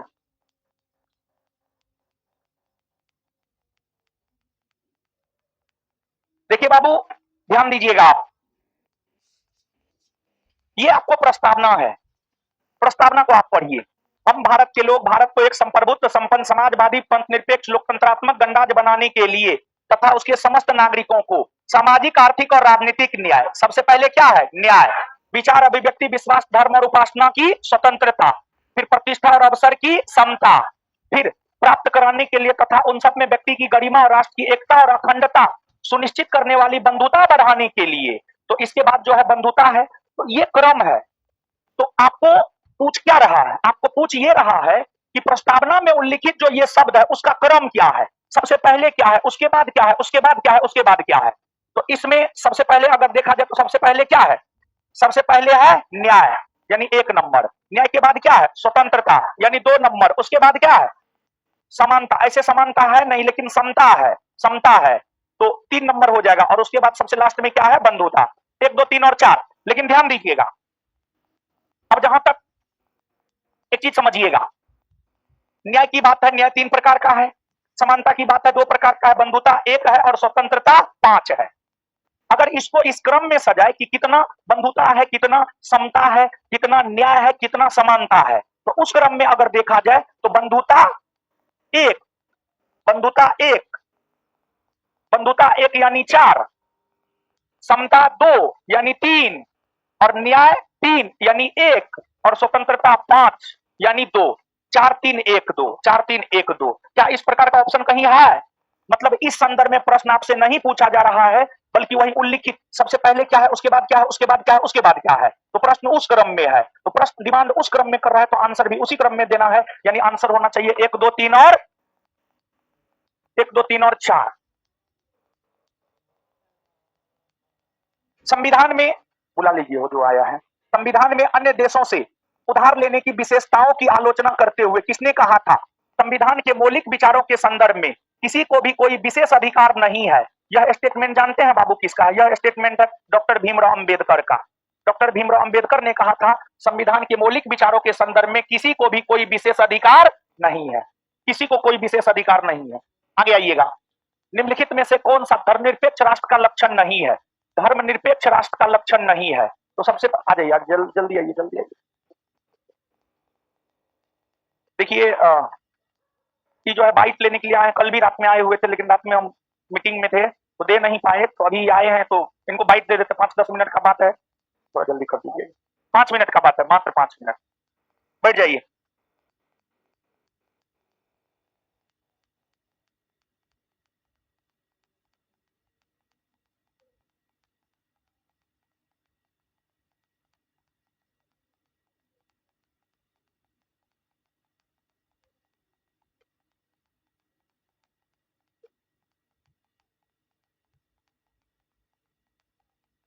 सिलेबस पढ़ाते हैं। हाँ, सिलेबस मतलब देखिए, पढ़ाना क्या है, पढ़ाना वही चीज है जो एग्जाम में आए, तो वही चीज पढ़ाते हैं, मतलब बेस्ट कंटेंट देते हैं। इसी वजह से हजारों की संख्या में भीड़ है। क्वालिटी और कंटेंट की वजह से ये भीड़ आपको नजर आ रहा है। क्या जी इस प्रकार का क्वेश्चन मिलता है जी?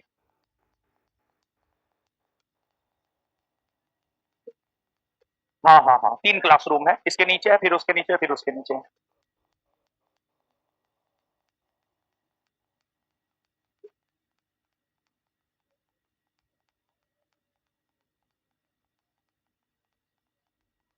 देखिए यहाँ पर अगर इस बैच की हम लोग बात करें तो ये बिहार दरोगा की तैयारी करने वाले छात्र, वही ना है वो, बिहार दरोगा की तैयारी करने वाले छात्र हैं। लेकिन ऐसे कोचिंग में आपको बिहार में होने वाले चपरासी से लेकर बीपीएससी एग्जाम तक की तैयारी हम लोग करवाते हैं।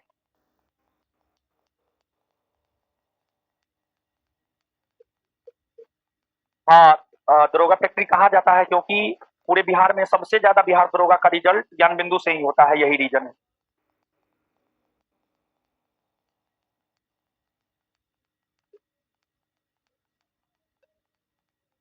हम अगर ये लोग हमारे साथ कंधा से कंधा मिलाकर मेहनत करें तो सबका हो सकता है, लेकिन हर कोई कंधा से कंधा मिलाकर मेहनत कर ही नहीं सकता है। हर कोई सफलता के लिए जो समर्पण चाहिए, जो त्याग चाहिए, वो हर कोई नहीं कर सकता। इसी वजह से हर कोई नहीं बन सकता है। लेकिन अगर मान लिया जाए ये लोग जिस प्रकार से हम सुबह से लेकर रात तक पढ़ाते हैं समर्पित होकर के, अगर ये लोग सुबह से लेकर रात तक समर्पित होकर के पढ़ाई करें तो ये लोग जरूर बन सकते हैं।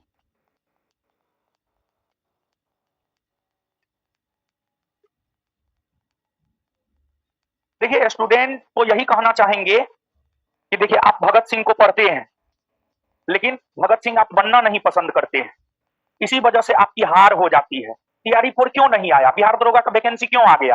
बिहार दरोगा का भी वैकेंसी नहीं आने वाला था। जैसे हम आपको एक बात स्पष्ट कर देना चाहते हैं आज इनके जरिए, इनके चैनल के जरिए, टीआरई 4 स्टूडेंट, टीचर और छात्र नेता तीनों की वजह से नहीं आया।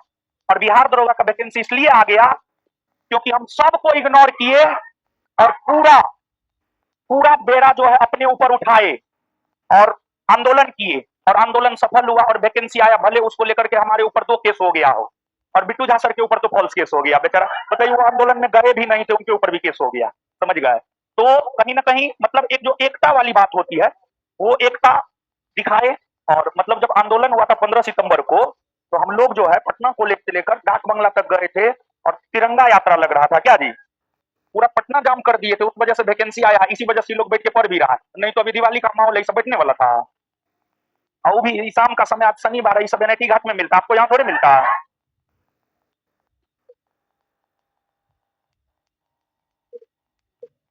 एकदम, क्यों नहीं, एकदम 100%। हम हमेशा, आप कहीं से भी रेंडमली किसी से भी पूछ लीजिएगा, हम खड़ा रहते हैं। हम तो दिल्ली में भी आए हुए थे, लेकिन दिल्ली में क्या हुआ, दिल्ली में क्या हुआ, वो तो वहां जाकर के पता चला। तो कहीं ना कहीं मतलब टीचर में जो मतलब आपसी खींचतान था।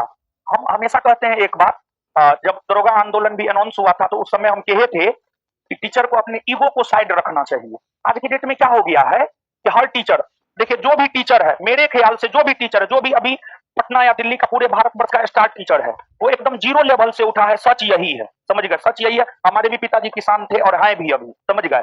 तो सब जीरो लेवल से उठा है। तो हम एक बात बोल रहे हैं, ये बात लोगों को चुभेगा, लेकिन हम आपको एक बात बोल रहे हैं। देखिए होता क्या है कि जो कभी कुछ नहीं देखा है, तो थोड़ा सा देख लेता है ना, तो उसको इतना आंग आ जाता है, लगता है कि पता नहीं जो है सो हम ही है। अरे जो है सो हम ही है, ऐसा कैसे हो सकता है। तो अपने टीचर अपने ईगो को साइड नहीं करता है। जिस रोज टीचर अपने ईगो को साइड कर लेना और टीचर एक हो जाए ना, विद्यार्थी को अधिकार नहीं मिलेगा। क्या बात करते हैं, विद्यार्थी को सब अधिकार मिलेगा, विद्यार्थी जो चाहेगा वो होगा, लेकिन टीचर अपने ईगो को साइड कर ले, एकदम नहीं। एकजुट होने से पहले जो है टीचर को अपने ईगो को साइड करना होगा, ईगो को साइड करना होगा। ईगो नहीं साइड करेगा तो फिर कुछ नहीं हो सकता। एकदम एकदम 2 4 5 स्टूडेंट रिव्यू दे दीजिए, कोई दिक्कत नहीं। जा रहे हैं, जा रहे हैं। हल्ला नहीं कीजिए बाबू, हल्ला नहीं कीजिए, हल्ला नहीं। आवाज कहां से आएगा, आवाज तो मेरे माइक में। हल्ला मत कीजिए, हल्ला मत कीजिए, गलत बात है, गलत बात है, हल्ला करना गलत है।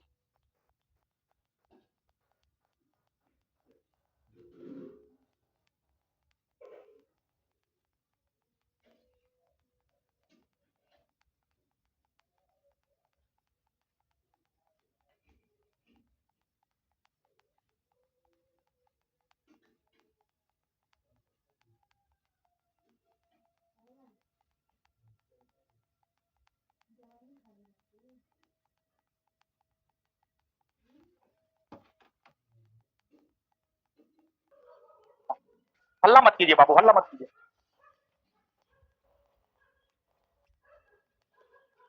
धन्यवाद, फिर मिलते हैं, ठीक है। हम तो अभी क्लास ले रहे हैं, अभी चले, ठीक ठीक। चलिए आइए, निम्नलिखित में से कौन सा धर्मनिरपेक्ष राष्ट्र का लक्षण नहीं है। देखिए बाबू थोड़ा सा समझिएगा, धर्मनिरपेक्ष राष्ट्र, धर्मनिरपेक्ष राष्ट्र, इसको थोड़ा सा समझते हैं हम लोग। सुनिए, ध्यान दीजिएगा।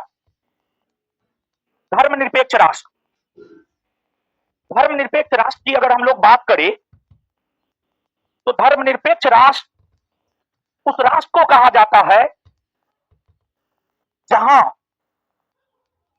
राज्य का अपना कोई धर्म ना हो, देश का अपना कोई धर्म ना हो, देश कोई विशेष धर्म द्वारा संचालित ना हो, जहां धर्म अलग हो और राज्य अलग हो, दोनों अलग अलग हो, और राज्य या देश में शासन प्रशासन किसी विशेष धर्म द्वारा संचालित ना होता हो, जहां सभी धर्मों के लोग आपस में मिलजुल कर रहता हो, वही धर्मनिरपेक्ष राष्ट्र कहलाता है। अब जहां तक धर्मनिरपेक्ष राष्ट्र का सवाल है, तो यहां पर जो क्वेश्चन है कि धर्मनिरपेक्ष राष्ट्र का लक्षण नहीं है, धर्मनिरपेक्ष राष्ट्र का लक्षण नहीं है, तो पहला है यह धर्म तंत्र को अस्वीकार करता है, मतलब देश के प्रशासनिक व्यवस्था में धार्मिक व्यवस्था को अस्वीकार करता है, यानी देश में किसी विशेष धर्म द्वारा संचालित नहीं होता है। हाँ, धर्मनिरपेक्षता की यह विशेषता है, धर्मनिरपेक्षता के अंतर्गत जो है शासन प्रशासन किसी विशेष धर्म द्वारा संचालित नहीं होता है, उसे स्वीकार नहीं किया जाता है, अर्थात अस्वीकार किया जाता है। तो ये जो स्टेटमेंट है यह सही है। इस स्टेटमेंट का भावार्थ क्या है बाबू जानते हैं? इस स्टेटमेंट का भावार्थ यह है कि किसी विशेष धर्म द्वारा शासन संचालित नहीं होता है। हाँ, यह तो धर्मनिरपेक्षता की विशेषता है कि किसी विशेष धर्म द्वारा शासन प्रशासन संचालित नहीं होता है। जैसे भारत एक धर्मनिरपेक्ष राष्ट्र है, भारत में किसी विशेष धर्म द्वारा शासन प्रशासन संचालित नहीं होता है। यहाँ पर धर्म अलग है और राज्य अलग है, यह भी विशेषता है धर्मनिरपेक्षता की। तो जो दूसरा नंबर स्टेटमेंट है, यह धर्म को राष्ट्र से अलग करता है। हाँ, धर्म अलग मसला है और राष्ट्र अलग मसला है, दोनों अलग अलग है, यह भी धर्मनिरपेक्षता की विशेषता है। एक राष्ट्र को धर्मनिरपेक्ष होने के लिए अवश्य ही लोकतांत्रिक होना चाहिए, कोई जरूरी नहीं है, ऐसा कोई जरूरी नहीं है कि धर्मनिरपेक्ष होने के लिए लोकतांत्रिक राष्ट्र होना चाहिए, नहीं। अगर कोई लोकतांत्रिक देश नहीं भी है फिर भी वह धर्मनिरपेक्ष हो सकता है, फिर भी वह धर्मनिरपेक्ष हो सकता है। आपको इसके अनेकों एग्जाम्पल जो है मिलेंगे। तो ये वाला स्टेटमेंट जो है धर्मनिरपेक्षता की विशेषता नहीं है, इसको अवश्य ही धार्मिक संघर्ष रोकना चाहिए और धार्मिक समन्वय बढ़ाना चाहिए। हाँ, ये तो विशेषता है। आंसर हो जाएगा सी। संविधान का प्रारूप जैसा विचरित किया गया है वह केवल देश के शासन के लिए तंत्र उपलब्ध कराता है, यह सत्ता में किसी विशेष दल को स्थापित करने की प्रयुक्ति नहीं है, जैसा कि कुछ देशों में किया गया है। सत्ता में कौन है इसे जनता के विनिश्चयार्थ छोड़ दिया गया है, जैसा कि होना ही चाहिए। यदि इसी तंत्र को लोकतंत्र के परीक्षण पर खरा उतरना है, संविधान निर्मात्री सभा के विचार विमर्श से उद्धृत उपरोक्त परिच्छेद का श्रेय किसे दिया जाता है। यानी कुल मिलाकर के कहा जाए तो यह पूछा जा रहा है कि यह स्टेटमेंट किसके द्वारा दिया गया है। इस स्टेटमेंट की अगर हम लोग बात करें तो यह स्टेटमेंट जो है आपको डॉक्टर भीमराव अंबेडकर के द्वारा ही दिया गया है। डॉक्टर भीमराव अंबेडकर।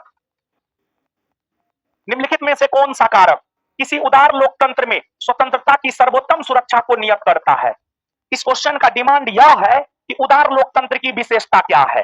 तो देखिए बाबू, ध्यान दीजिएगा आप यहां पर थोड़ा सा। लोकतंत्र यानी डेमोक्रेसी, लोकतंत्र यानी डेमोक्रेसी की अगर हम लोग बात करें तो डेमोक्रेसी शब्द जो है ग्रीक भाषा के दो शब्द डेमोस और क्रेसिया, डेमोस और क्रेसिया से मिलकर बना है। इसमें डेमोस का अर्थ होता है लोग और क्रेसिया का अर्थ होता है शासन। क्रेसिया का अर्थ क्या होता है? शासन। क्रेसिया का अर्थ शासन होता है। देखिए बाबू, लोकतंत्र का शाब्दिक अर्थ होता है लोगों का शासन। लोकतंत्र अलग अलग आधार पर अलग अलग प्रकार के होते हैं। लोकतंत्र की अगर हम लोग बात करें तो लोकतंत्र विचारधारा के आधार पर दो प्रकार का होता है। लोकतंत्र विचारधारा के आधार पर अगर देखा जाए तो विचारधारा के आधार पर यह दो प्रकार का होता है। एक उदार लोकतंत्र होता है और एक समाजवादी लोकतंत्र होता है। एक उदार लोकतंत्र होता है और एक समाजवादी लोकतंत्र होता है। फिर इसके बाद जनता और शासन से संपर्क के आधार पर लोकतंत्र दो प्रकार का होता है। एक प्रत्यक्ष लोकतंत्र होता है और एक अप्रत्यक्ष लोकतंत्र होता है। एक अप्रत्यक्ष लोकतंत्र होता है। और फिर इसके बाद अगर देखा जाए तो राजनीतिक दलों के आधार पर, राजनीतिक दलों के आधार पर जो है लोकतंत्र तीन प्रकार का होता है। एक होता है एक दलीय लोकतांत्रिक देश, दूसरा होता है द्विदलीय लोकतांत्रिक देश और एक तीसरा होता है बहुदलीय लोकतांत्रिक देश। बहुदलीय लोकतांत्रिक देश। लोकतंत्र इतने प्रकार के होते हैं, लेकिन हमको जो प्रश्न पूछा जा रहा है वह उदार लोकतंत्र से पूछा जा रहा है। तो हम लोग यहाँ पर उदार लोकतंत्र के बारे में थोड़ा सा जानने का प्रयास करते हैं। देखिए बाबू, उदार लोकतंत्र, एक तो पहली बात ये जानिए, विचारधारा के आधार पर जो लोकतंत्र दो प्रकार का होता है, उदार लोकतंत्र और समाजवादी लोकतंत्र। उदार लोकतंत्र अमेरिका में है, ब्रिटेन में है, जर्मनी में है, ऑस्ट्रेलिया में है। समाजवादी लोकतंत्र अपने देश भारत में है। अपने देश भारत में समाजवादी लोकतंत्र है। देखिए बाबू, उदार लोकतंत्र, उदार बात समझिएगा, उदार लोकतंत्र, लोकतंत्र यानी लोगों का शासन, यानी लोगों को डिसीजन लेने का अधिकार, लोगों को डिसीजन लेने का अधिकार। अब उदार, जैसे मान लिया जाए आप हैं, आपका बाल बच्चा हुआ, एक तो यह हो सकता है कि आप अपना निर्णय अपने बाल बच्चा पर थोपिएगा। एक दूसरा यह हो सकता है कि आप अपने बाल बच्चा को कहिएगा बाबू तुम अपने जीवन को लेकर निर्णय लेने के लिए पूरा स्वतंत्र है। अगर आप अपना निर्णय अपने बच्चा पर थोप रहे हैं तो यहां पर उदारता कहां हुई? यहां तो क्रूरता हो गई कि नहीं हमको खेलना है क्रिकेट, अब बाबूजी कहेगा नहीं पकड़ो तुम किताब। हमको पकड़ना है बैट, अब बाबूजी पकड़ाएगा किताब, जबरदस्ती। ये तो क्रूरता ना हुई हो। उदारता तो ये ना हुई कि हमको पकड़ना है बैट, अब बाबूजी जो है 5,000 के बदला 15,000 का बैट ला करके दे दिए, जाओ खेलो क्रिकेट, ये ना उदार हुआ। तो उदार लोकतंत्र अमेरिका में है, उदार लोकतंत्र का जो सबसे मूल विशेषता है वह यह है कि उसमें लोगों को स्वतंत्रता दी जाती है, उसमें लोगों को स्वतंत्रता दी जाती है। अमेरिका में बच्चा को जो करना है करे। भारत वाली बात ना है कि तुम्हारा किताबें पकड़ना है, तुमको दौड़ना ना है और तुमको खेलना ना, नहीं। अमेरिका में है, जन्मा के खड़ा कर दिया, थोड़ा योग्य बना दिया, थोड़ा वयस्क हो गया, वयस्क हो गया, जो करना है करो ना, लड़की घुमाना है घुमाना, जो करना है करो। तो देखिए, उदार लोकतंत्र के मूल में है व्यक्ति की स्वतंत्रता। ये सब एग्जाम्पल देने के पीछे उद्देश्य यही था, एकमात्र पॉइंट बताना, व्यक्ति की स्वतंत्रता। उदार लोकतंत्र के मूल में है, उदार लोकतंत्र के मूल में है व्यक्ति की स्वतंत्रता, व्यक्ति की स्वतंत्रता। और उदार लोकतंत्र में हर व्यक्ति अपने लिए निर्णय लेने के लिए स्वतंत्र है। हम अपने लिए जो निर्णय लेना चाहे हम ले सकते हैं, हमको कोई नहीं रोक सकता है। उदार लोकतंत्र की यह विशेषता है। और उदार लोकतंत्र में कोई भी लोकतांत्रिक देश हो, चाहे वहां पर किसी भी प्रकार का लोकतांत्रिक सत्ता क्यों ना हो, लोकतांत्रिक देश है तो सरकार का 3 अंग होगा, कार्यपालिका, विधायिका, न्यायपालिका। उदार लोकतंत्र की एक विशेषता यह भी है कि यहां पर कार्यपालिका, विधायिका, न्यायपालिका तीनों एक दूसरे से स्वतंत्र है और तीनों के बीच शक्ति का बंटवारा किया गया है, शक्ति का बंटवारा किया गया है। तीनों एक दूसरे से स्वतंत्र है, कार्यपालिका अलग है, विधायिका अलग है, न्यायपालिका अलग है, तीनों को एक दूसरे से कोई लेना देना नहीं है और तीनों को अपना अलग अलग पावर है। न्यायपालिका का अपना अलग पावर है, विधायिका का अपना अलग शक्ति है, कार्यपालिका का अपना अलग शक्ति है, यानी शक्ति का बंटवारा तीनों के बीच कर दिया गया है। यह भी उदार लोकतंत्र की विशेषता है। शक्ति का बंटवारा यानी शक्ति का पृथक्करण, यानी थोड़ा थोड़ा शक्ति सबको दे दिया जाना। शक्ति का केंद्रीकरण मतलब एक ही सत्ता में सब शक्ति को समाहित करना।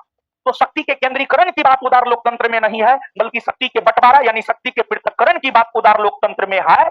तो उदार लोकतंत्र में स्वतंत्रता को नियत करने वाला जो सर्वोत्तम सुरक्षा की व्यवस्था है वह कहीं ना कहीं शक्ति के पृथक्करण के सिद्धांत में विश्वास रखता है। यानी कहने का मतलब यह हुआ कि ये जो प्रश्न है, इस प्रश्न की अगर हम लोग बात करें तो उत्तर क्या होगा? ABCD क्या? डी। भारतीय संविधान के संबंध में निम्नलिखित में से कौन सा कथन सही है? देखिए, जहां तक भारत का संविधान है, भारत का संविधान कई तत्वों का मिश्रण है। कैसे कई तत्वों का मिश्रण है भारत का संविधान? भारत का संविधान कई तत्वों का मिश्रण है, ऐसा हम इसलिए कह सकते हैं क्योंकि हमारे संविधान के 2 स्रोत है, एगो आंतरिक स्रोत है, एगो बाह्य स्रोत है। बाह्य स्रोत में अमेरिका से कुछ चीज लिया गया है, ब्रिटेन से कुछ चीज लिया गया है, जर्मनी से कुछ चीज लिया गया है, आयरलैंड से कुछ चीज लिया गया है। फिर इसके अलावे ब्रिटिश संसद द्वारा 1773 के रेगुलेटिंग एक्ट से लेकर 1935 के भारतीय स्वतंत्रता अधिनियम तक जो पारित किया गया है, उन अधिनियमों में से 1935 के भारत शासन अधिनियम में से संविधान में कई सारे प्रावधान लिए गए हैं। तो हमारे संविधान में जो प्रावधान है अलग अलग देश से, अलग अलग चीजों से लिया गया है।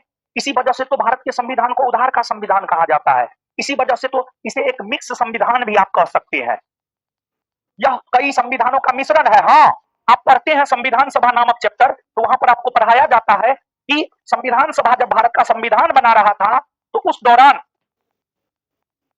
संविधान निर्माताओं ने 60 देशों के संविधान को पढ़ा, जिसमें से 10 देश के अलग अलग प्रावधान संविधान निर्माताओं ने संविधान में शामिल करने का काम किया। तो यह कई संविधानों का मिश्रण है। हाँ, एकदम। America, Britain, France, Germany, Ireland, रूस, ऑस्ट्रेलिया, दक्षिण अफ्रीका, कनाडा, इन तमाम देशों से अलग अलग प्रावधान लिए गए हैं। इसी वजह से तो इसे कई संविधानों का मिश्रण हम कह सकते हैं। तो यह जो है ए नंबर सही है, बाद बाकी गलत है। निम्नलिखित में से कौन सा एक कथन किसी देश के संविधान के मुख्य प्रयोजन को सर्वोत्तम रूप से प्रतिबिंबित करता है? सर्वोत्तम रूप से प्रतिबिंबित करता है यानी क्वेश्चन क्या डिमांड कर रहा है? क्वेश्चन ये डिमांड कर रहा है कि संविधान क्या है। क्वेश्चन का लैंग्वेज टफ है, लेकिन क्वेश्चन अगर एक लाइन में कहे कि क्वेश्चन क्या पूछ रहा है, क्वेश्चन ये पूछ रहा है संविधान क्या है। तो सुनिए, संविधान संविधान एक लिखित दस्तावेज है जो हमें यह बतलाता है कि देश में शासन कैसे होगा, देश में शासन कैसे होगा, देश में सरकार का निर्माण कैसे होगा। इसको शक्ति दिया जाएगा। कार्यपालिका का क्या काम है, विधायिका का क्या काम है, न्यायपालिका का क्या काम है, सरकार का गठन कैसे होगा। संविधान एक आईना है, देश में शासन चलाने को लेकर एक आईना है संविधान। और सत्ता में कोई भी आए, बीजेपी आए, कांग्रेस है, कोई भी आए, लेकिन जो शासन चलाया जाता है वो संविधान के तहत ही चलाया जाता है। तो संविधान ही सरकार का गठन करवाता है, कार्यपालिका, विधायिका, न्यायपालिका को शक्ति देता है। संविधान देश के शासन का आधार है, संविधान देश के शासन का आधार है। तो आइए, यह आवश्यक विधियों के निर्माण के उद्देश्य का निर्धारण करता है, यह राजनीतिक पदों और सरकार के सृजन को सुकर बनाता है, यह सरकार की शक्तियों को परिभाषित और सीमाबद्ध करता है, यह सामाजिक न्याय, सामाजिक समता और सामाजिक सुरक्षा को प्रतिभूत करता है। यूपीएससी का पूछा हुआ क्वेश्चन है, और यूपीएससी के प्रश्न में क्या होता है, हर ऑप्शन में लगेगा यही उत्तर है, जैसा कि आपको लग रहा होगा। लेकिन इस प्रश्न का जो सही उत्तर होगा वह यह होगा कि यह सरकार की शक्तियों को परिभाषित करता है और सीमाबद्ध करता है। भारतीय संविधान की संघीय व्यवस्था के संबंध में इनमें से कौन सी विशेषता सही है, कौन सी विशेषता सही है। संसद के निम्न सदन में राज्यों को समान प्रतिनिधित्व, संसद के निम्न सदन यानी लोकसभा, लोकसभा में राज्य को एक समान प्रतिनिधित्व दिया गया है। बताइए, नहीं। आप देखिए ना, उत्तर प्रदेश को लोकसभा में 80 सीट, बिहार को 40, पश्चिम बंगाल को 42, पश्चिम बंगाल को 42। तो कैसे लोकसभा में सब राज्य को एक समान सीट हो गया, एक समान सीट हुआ हो, नहीं हुआ। तो ये गलत है। आगे, संसद के उच्च सदन में सभी राज्यों का समान प्रतिनिधित्व, यानी राज्यसभा में सब राज्य को एक समान प्रतिनिधित्व दिया गया, नहीं, नहीं, नहीं दिया गया है। देखिए ना, उत्तर प्रदेश को राज्यसभा में 31 सीट, बिहार को 16 सीट, तो कहां एक समान सीट है कहीं? तो ये भी विशेषता होगा? नहीं। क्या भारत में दोहरी नागरिकता है? क्या आपको दो नागरिकता है? नहीं। भारत का संविधान सिर्फ एक नागरिकता का प्रावधान करता है। हम सभी लोग सिर्फ और सिर्फ भारत के नागरिक होते हैं, हम सभी लोग किसी राज्य विशेष के नागरिक। बात समझे? तो अब बताइए क्या होगा? इस ऑप्शन के अकॉर्डिंग उत्तर द्वैध शासन हो जाएगा, तो इसका आंसर द्वैध शासन हो जाएगा। और द्वैध शासन कैसे? तो आप देखिए ना, केंद्रीय स्तर पर द्वैध शासन का मतलब क्या? दो दो लोगों का शासन। तो ये जो देश है, इस देश में देखिए, केंद्रीय स्तर पर मोदी जी राज कर रहे हैं, राज्य स्तर पर बिहार में नीतीश जी राज कर रहे हैं, झारखंड में हेमंत सोरेन, उत्तर प्रदेश में योगी जी और बंगाल में ममता बनर्जी। तो द्वैध शासन, इसका उत्तर क्या होगा? द्वैध शासन। निम्नलिखित में से क्या भारतीय संविधान की मुख्य विशेषता नहीं है? भारतीय संविधान की मुख्य विशेषता क्या नहीं है? अर्धसंघीय संरचना, प्रतिबद्ध न्यायतंत्र, शक्तियों का वितरण, लिखित संविधान और संविधान की सर्वोच्चता। देखिए, आपको भारत की अगर हम लोग बात करें, भारत का संविधान लिखित है, और भारत का संविधान विश्व का सबसे बड़ा लिखित संविधान है। और भारतीय राजनीतिक परंपरा में बाबू अगर देखा जाए तो भारतीय राजनीतिक परंपरा में सर्वोच्च स्थान संविधान को प्राप्त है। और भारतीय राजनीतिक परंपरा में सर्वोच्च स्थान संविधान को प्राप्त है। ये प्रावधान बाबू अगर देखा जाए तो ये प्रावधान जो है कहां से लिया गया है पता है?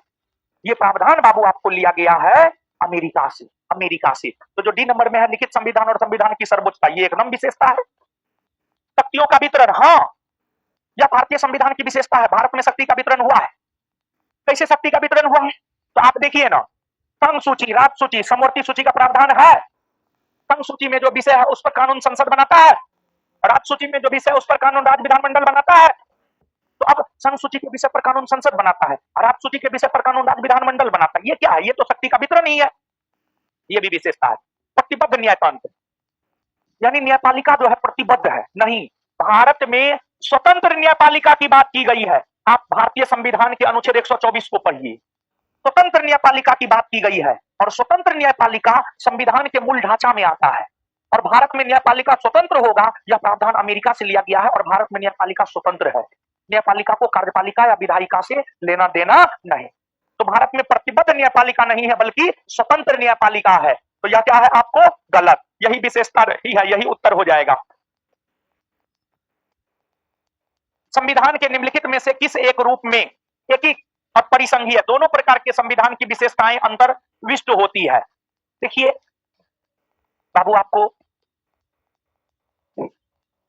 हाँ, केंद्र और राज्य संबंध के आधार पर शासन प्रणाली 3 प्रकार का होता है। केंद्र और राज्य संबंध के आधार पर शासन प्रणाली 3 प्रकार का होता है। सेंटर स्टेट रिलेशन के आधार पर जो है शासन प्रणाली 3 प्रकार का होता है। एक होता है एकात्मक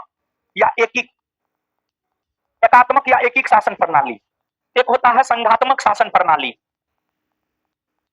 और एक होता है परिसंघात्मक शासन प्रणाली। परिसंघात्मक शासन प्रणाली तो एकीक कहिए या एकात्मक कहिए बात बराबर है। क्वेश्चन में जो एकीक है यहाँ पर या एकात्मक कहिए बात बराबर है, परिसंघीय कहिए या परिसंघात्मक कहिए बात बराबर है। देखिए एकात्मक शासन प्रणाली की विशेषता यह है कि संविधान लिखित हो भी सकता है और संविधान लिखित नहीं भी हो सकता है। एकात्मक शासन प्रणाली की विशेषता है कि एकल नागरिकता होगा, एकल नागरिकता होगा। और भी बहुत सारी विशेषताएं हैं, उतना समय हमको है नहीं कि हम आपको और भी बताएं, लेकिन एक दो एग्जाम्पल के आधार पर हम आपको बता दे रहे हैं। फिर इसके बाद संघात्मक को छोड़िए, संघात्मक क्वेश्चन में आइए नहीं, परिसंघात्मक में आ जाइए। अगर हम लोग परिसंघात्मक शासन प्रणाली की बात करें तो परिसंघात्मक शासन प्रणाली की भी कई सारी विशेषताएं होती है। जैसे परिसंघात्मक शासन प्रणाली की एक विशेषता यह होती है कि शक्ति का बंटवारा होगा, शक्ति का स्पष्ट तौर पर बंटवारा होगा। दूसरा यह है कि यहाँ पर जो है संविधान लिखित होता है, यहाँ पर संविधान लिखित होता है, शक्ति का बंटवारा होता है, संविधान लिखित होता है, शक्ति का बंटवारा होता है। ये सब परिसंघात्मक शासन प्रणाली की विशेषता है। तो अब देखिए वैसा देश जहां पर ना तो पूरी तरीका से संघात्मक व्यवस्था है, ना एकात्मक व्यवस्था है, ना परिसंघात्मक व्यवस्था है, बल्कि वहां पर कुछ गुण संघात्मक का है, कुछ गुण एकात्मक का है, कुछ गुण परिसंघात्मक का है। इस प्रकार के शासन प्रणाली वाले देश को अर्धसंघात्मक शासन प्रणाली वाला देश कहा जाता है। जैसे कनाडा, जैसे भारत, ये सब अर्धसंघात्मक शासन प्रणाली वाला देश है, क्योंकि यहाँ पर कुछ गुण संघात्मक भी है, कुछ गुण एकात्मक भी है और कुछ गुण परिसंघात्मक भी है। तो वैसी शासन प्रणाली जिसमें एकात्मक और परिसंघात्मक दोनों प्रकार की विशेषताएं हो, उसको अर्धसंघात्मक शासन प्रणाली वाला देश कहा जाता है। जैसे कि एग्जाम्पल है भारत। तो इस प्रश्न का उत्तर अगर देखा जाए तो उत्तर हो जाएगा अर्धसंघात्मक। विधि और स्वाधीनता के बीच सबसे उपयुक्त संबंध को निम्नलिखित में से कौन प्रतिबिंबित करता है? विधि यानी कानून, अगर कानून है तो आपको स्वाधीनता यानी स्वतंत्रता है, और अगर कानून नहीं है तो आपको स्वाधीनता नहीं है, आपको स्वतंत्रता नहीं है। आप भारत में स्वतंत्रता पूर्वक जीवन जी लेते हैं, कहीं भी आ जा लेते हैं, क्योंकि भारत में संविधान है। संविधान भी एक प्रकार का विधि ही है, और संविधान में यह विधि है कि आप कहीं भी कुछ भी स्वतंत्रता पूर्वक कर सकते हैं, एक सीमित दायरा में रह करके। तो विधि और स्वाधीनता के बीच सबसे उपयुक्त संबंध को जो प्रतिबिंबित करता है वह यह कि यदि विधि नहीं तो स्वाधीनता भी नहीं। भारत और अमेरिका की संघीय व्यवस्थाएं निम्नलिखित में से किस पहलू के अतिरिक्त अन्य सभी में भिन्न है? उच्च सदन में राज्य का प्रतिनिधित्व, दोहरी नागरिकता, न्यायालयों की दोहरी प्रणाली, दोहरी सरकार। भारत और अमेरिकी संघीय व्यवस्था में निम्नलिखित में से किस पहलू के अतिरिक्त अन्य सभी में भिन्न है? दोहरी नागरिकता, दोहरी नागरिकता। दोहरी नागरिकता को लेकर दोनों देशों की संघीय व्यवस्था में भिन्नता है, अंतर है। कैसे? भारत में एकल नागरिकता है और अमेरिका में दोहरी नागरिकता है, दोहरी नागरिकता। निम्नलिखित कथनों पर विचार कीजिए। भारत का संविधान अपने मूल ढांचे को संघवाद, पंथनिरपेक्षता, मूल अधिकारों तथा लोकतंत्र के रूप में परिभाषित करता है। नहीं, मूल ढांचे के अंतर्गत सिर्फ इतना नहीं आता है। आगे, भारत का संविधान नागरिकों की स्वतंत्रता तथा उन आदर्शों जिन पर संविधान आधारित है की सुरक्षा हेतु न्यायिक पुनर्विलोकन की व्यवस्था करता है। हाँ, कौन सा कथन सही है? केवल दो। भारत में विधि का या के स्रोत निम्न में से कौन सा या से है? भारत में विधि का स्रोत, कानून का स्रोत भारत का संविधान है, कानून है, रूढ़िजन्य विधि है यानी परंपरागत विधि है, निर्णजन्य विधि है, सब है। 1 2 3 4 सब उत्तर होगा इसका। हमने ब्रिटिश मॉडल पर आधारित संसदीय लोकतंत्र को अपनाया है, किंतु हमारा मॉडल उस मॉडल से किस प्रकार भिन्न है?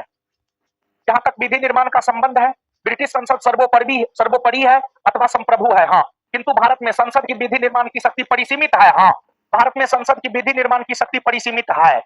परिसीमित है ऐसा इसलिए हम कह सकते हैं क्योंकि संसद अगर कोई वैसा विधि बनाता है जो संविधान के मूल ढांचे का उल्लंघन करता है तो वह विधि मान्य नहीं होता है, वह विधि मान्य नहीं होता है। लेकिन अगर हम लोग ब्रिटेन की बात करें तो ब्रिटेन में संसद द्वारा बनाई गई विधि सर्वोपरि होती है, लेकिन भारत में ऐसा नहीं है। अगर संसद कोई विधि बना भी दिया है और वह विधि अगर संविधान के मूल ढांचे या संविधान के मूल कंसेप्ट या संविधान का उल्लंघन करता है तो उसकी न्यायिक समीक्षा न्यायपालिका करके उस विधि को निरस्त कर सकता है, उस विधि को निरस्त कर सकता है। जैसे भारत की संसद ने इलेक्टोरल बॉन्ड स्कीम लाया था, लेकिन न्यायपालिका उस इलेक्टोरल बॉन्ड स्कीम को समाप्त कर दिया, क्योंकि जो इलेक्टोरल बॉन्ड स्कीम था वह संविधान का उल्लंघन कर रहा था। इसी वजह से इलेक्टोरल बॉन्ड स्कीम को समाप्त कर दिया न्यायपालिका ने। तो सही है ये स्टेटमेंट। आगे, भारत में संसद के किसी अधिनियम के संशोधन की संवैधानिकता से संबंधित मामले सर्वोच्च न्यायालय द्वारा संविधान पीठ को भेजे जाते हैं। हाँ, भेजे जाते हैं, और फिर न्यायपालिका निर्णय करता है वह विधि संविधान सम्मत है या नहीं। अगर विधि संविधान सम्मत है तो ठीक, नहीं है तो उस विधि को निरस्त कर दिया जाता है। दोनों सही है। सी, निम्नलिखित में से किन को विधि के शासन के प्रमुख लक्षणों के रूप में सही माना जाएगा? शक्ति का परिसीमन, विधि के समक्ष समानता, स्वतंत्रता और नागरिक अधिकार। 1, 2 और 4।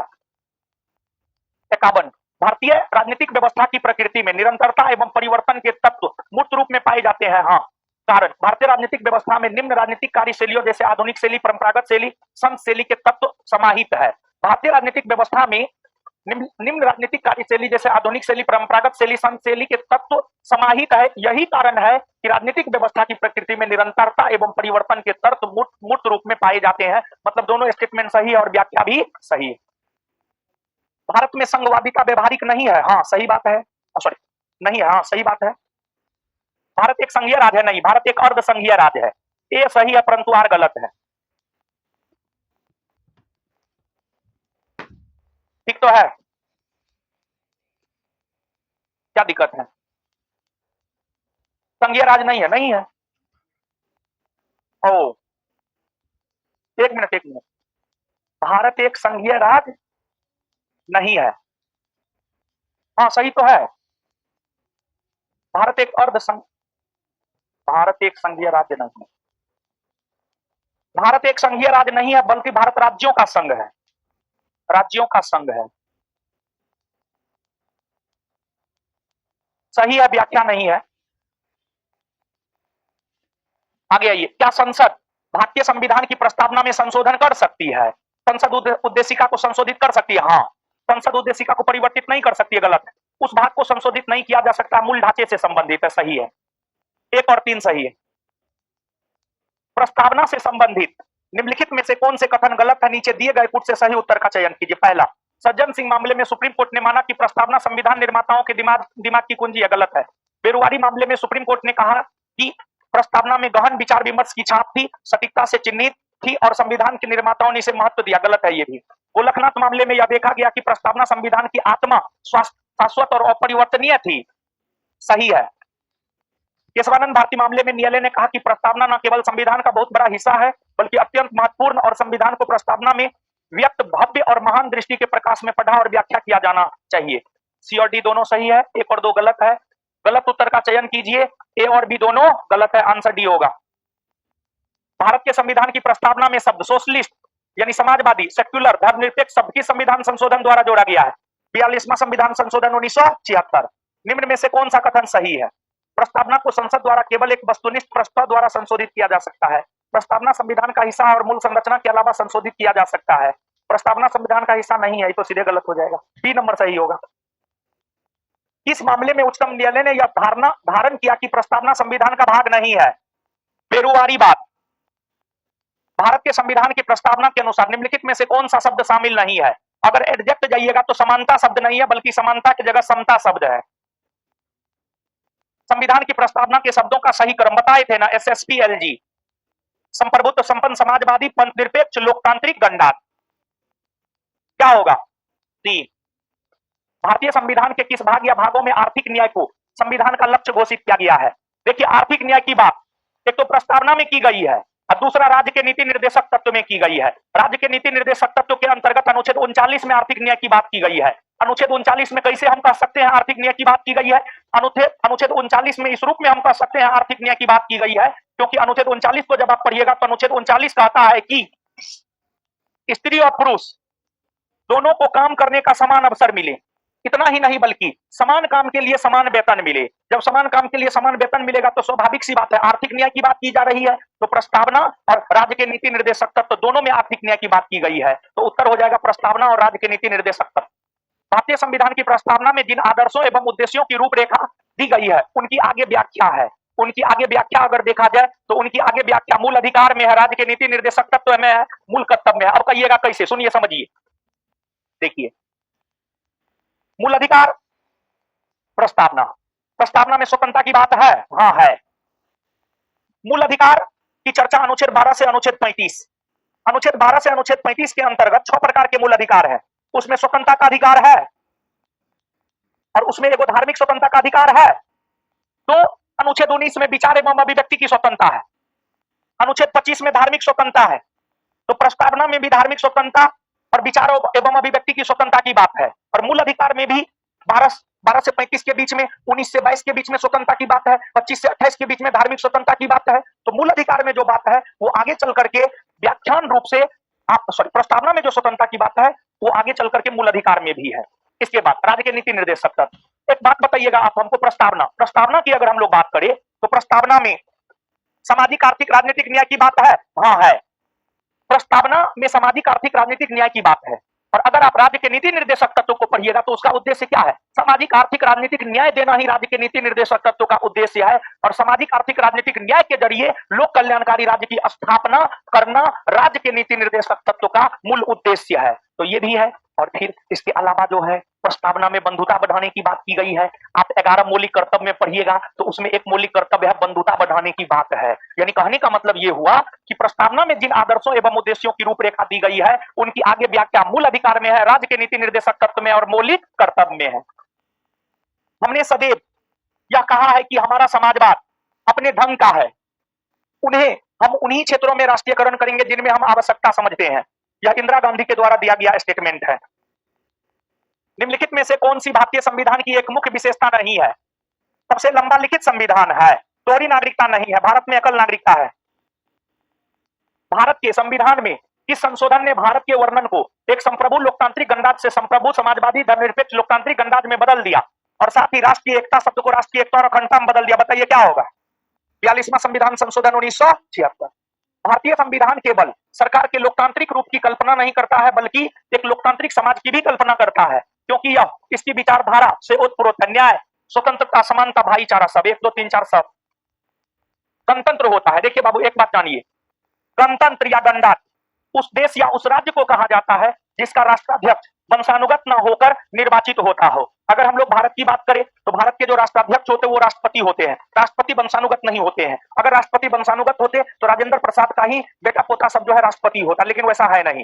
भारत में राष्ट्रपति का निर्वाचन होता है।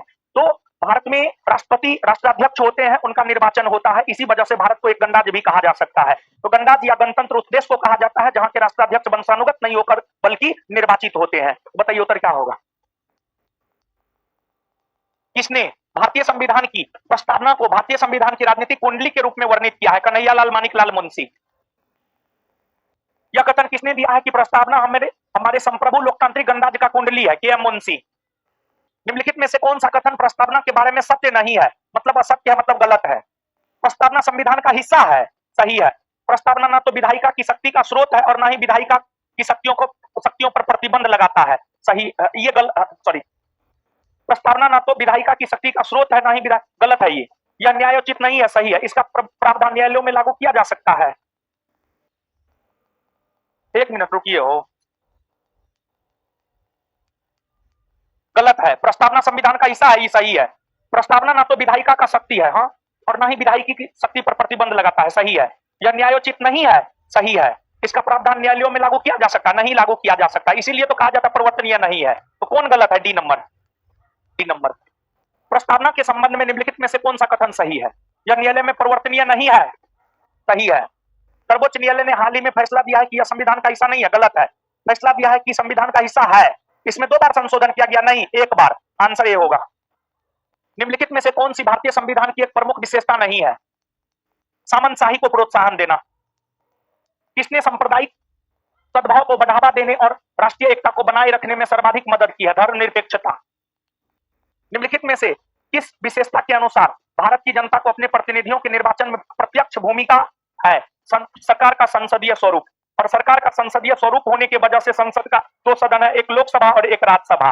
लोकसभा का जो चुनाव होता है उसमें आम जनता भाग लेता है, आम जनता भाग लेता है। तो सरकार का जो संसदीय स्वरूप है यही निर्वाचन में प्रत्यक्ष भूमिका भारत के लोगों को प्रदान करने का काम करता है। भारत के संविधान की प्रस्तावना में प्रयुक्त शब्द गणतंत्र सूचित करता है कि देश का प्रधान वंशानुगत नहीं है बल्कि निर्वाचित है, निर्वाचित है। परिभाषा से संवैधानिक सरकार का अर्थ है सीमित सरकार, सीमित सरकार। आगे होमवर्क आपको मिल गया है, और कल आपका टेस्ट उस्ट नहीं है, कल क्लास नहीं, पता है ना? हाँ, कल बंद है। इसके बाद हम लोग सोमवार को मिलेंगे। मिलते हैं अगले क्लास में, हमको निकलने दीजिए।